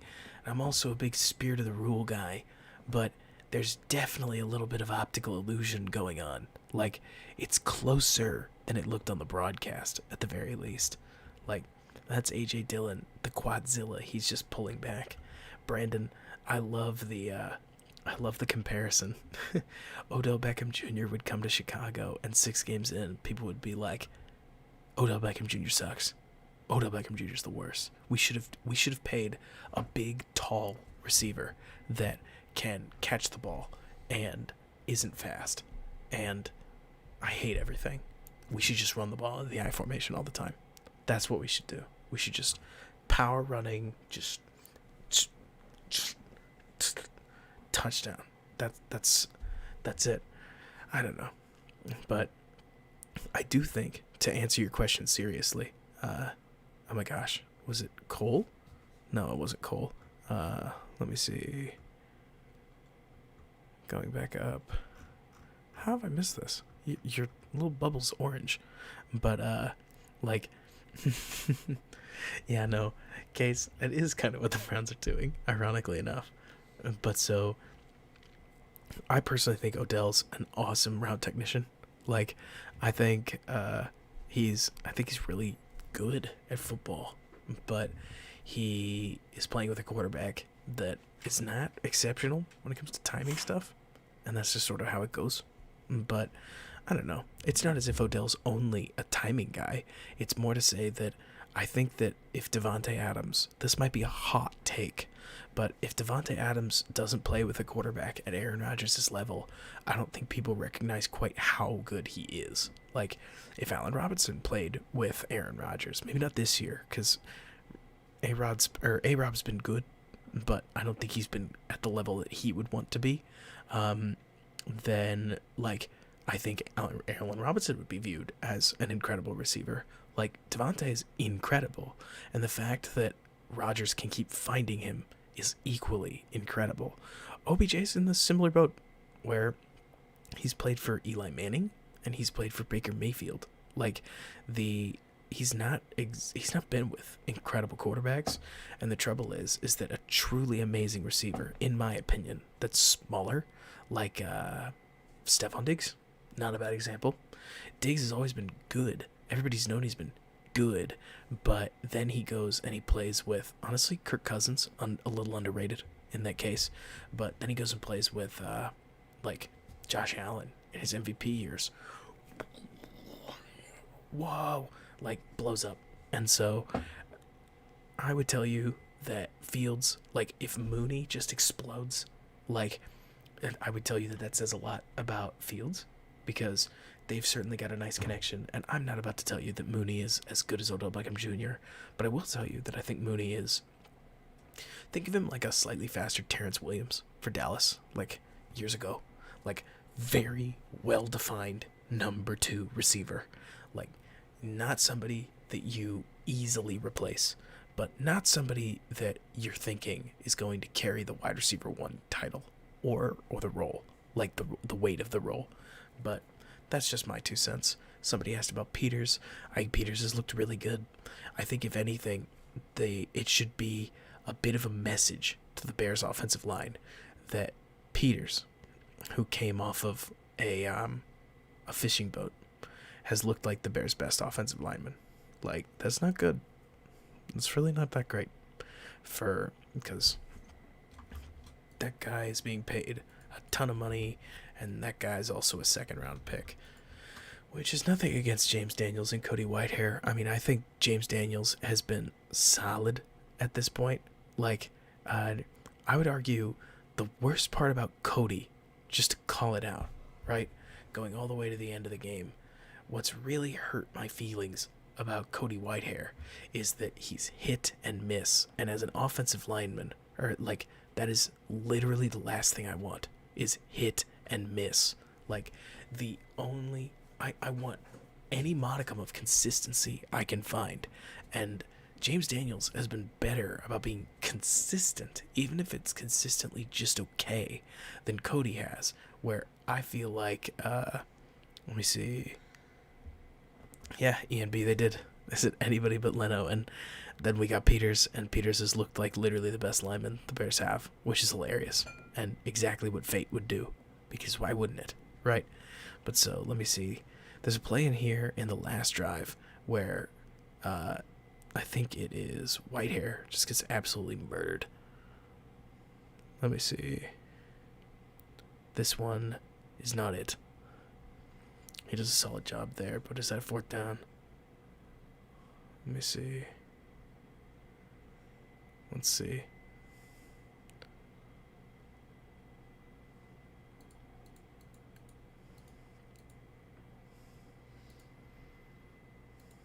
Is it first down? It might be first down. Wrecked. Yeah, this one hurt. So it's first down at the 30. We all remember. We all lived it. But Cody gets just trashed. And it happens. It's Kenny Clark. Kenny Clark is an absolute monster. But when your best offensive lineman gets torched by good defensive linemen, it's hard to pay him a ton of money, in my opinion. If only because what are you paying him for? Getting beat? Like, you can draft a guy who can get beat just as well. But so, that's trouble. And yeah, censored. I mean, that's exactly what I've heard about Leno, is that Leno's been relatively good. And he, of course, got Fitz hurt on one of his bad plays, which makes me howl with laughter because, of course, that would happen. Of course it would. But so now the common refrain, if anybody ever speaks remotely well of Charles Leno, who's fine. He's really nothing to brag about. Not really. Like, there's no point caping for somebody who's just okay. But like, I know everybody just goes, ask Fitzpatrick what he thinks about him. I think it's hilarious, if nothing else. But either way, fam, this was a weird night. We met Urination Tree. Like, that was awesome. That was so cool. So we'll keep at it. Keep in touch. We hopefully we'll find a way to make next week fun. Well, I don't know what we'll do, but we'll figure something out because there's a very good chance that the game will be not fun, but we'll do what we can.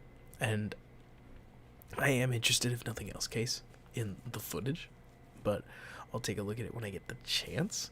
I'm going to be at the F1 race this weekend, so we'll see how that works out because it's right near my neck of the woods, and the opportunity to go see it is going to be awesome. So it'll be super fun. Yeah, Case, I totally am.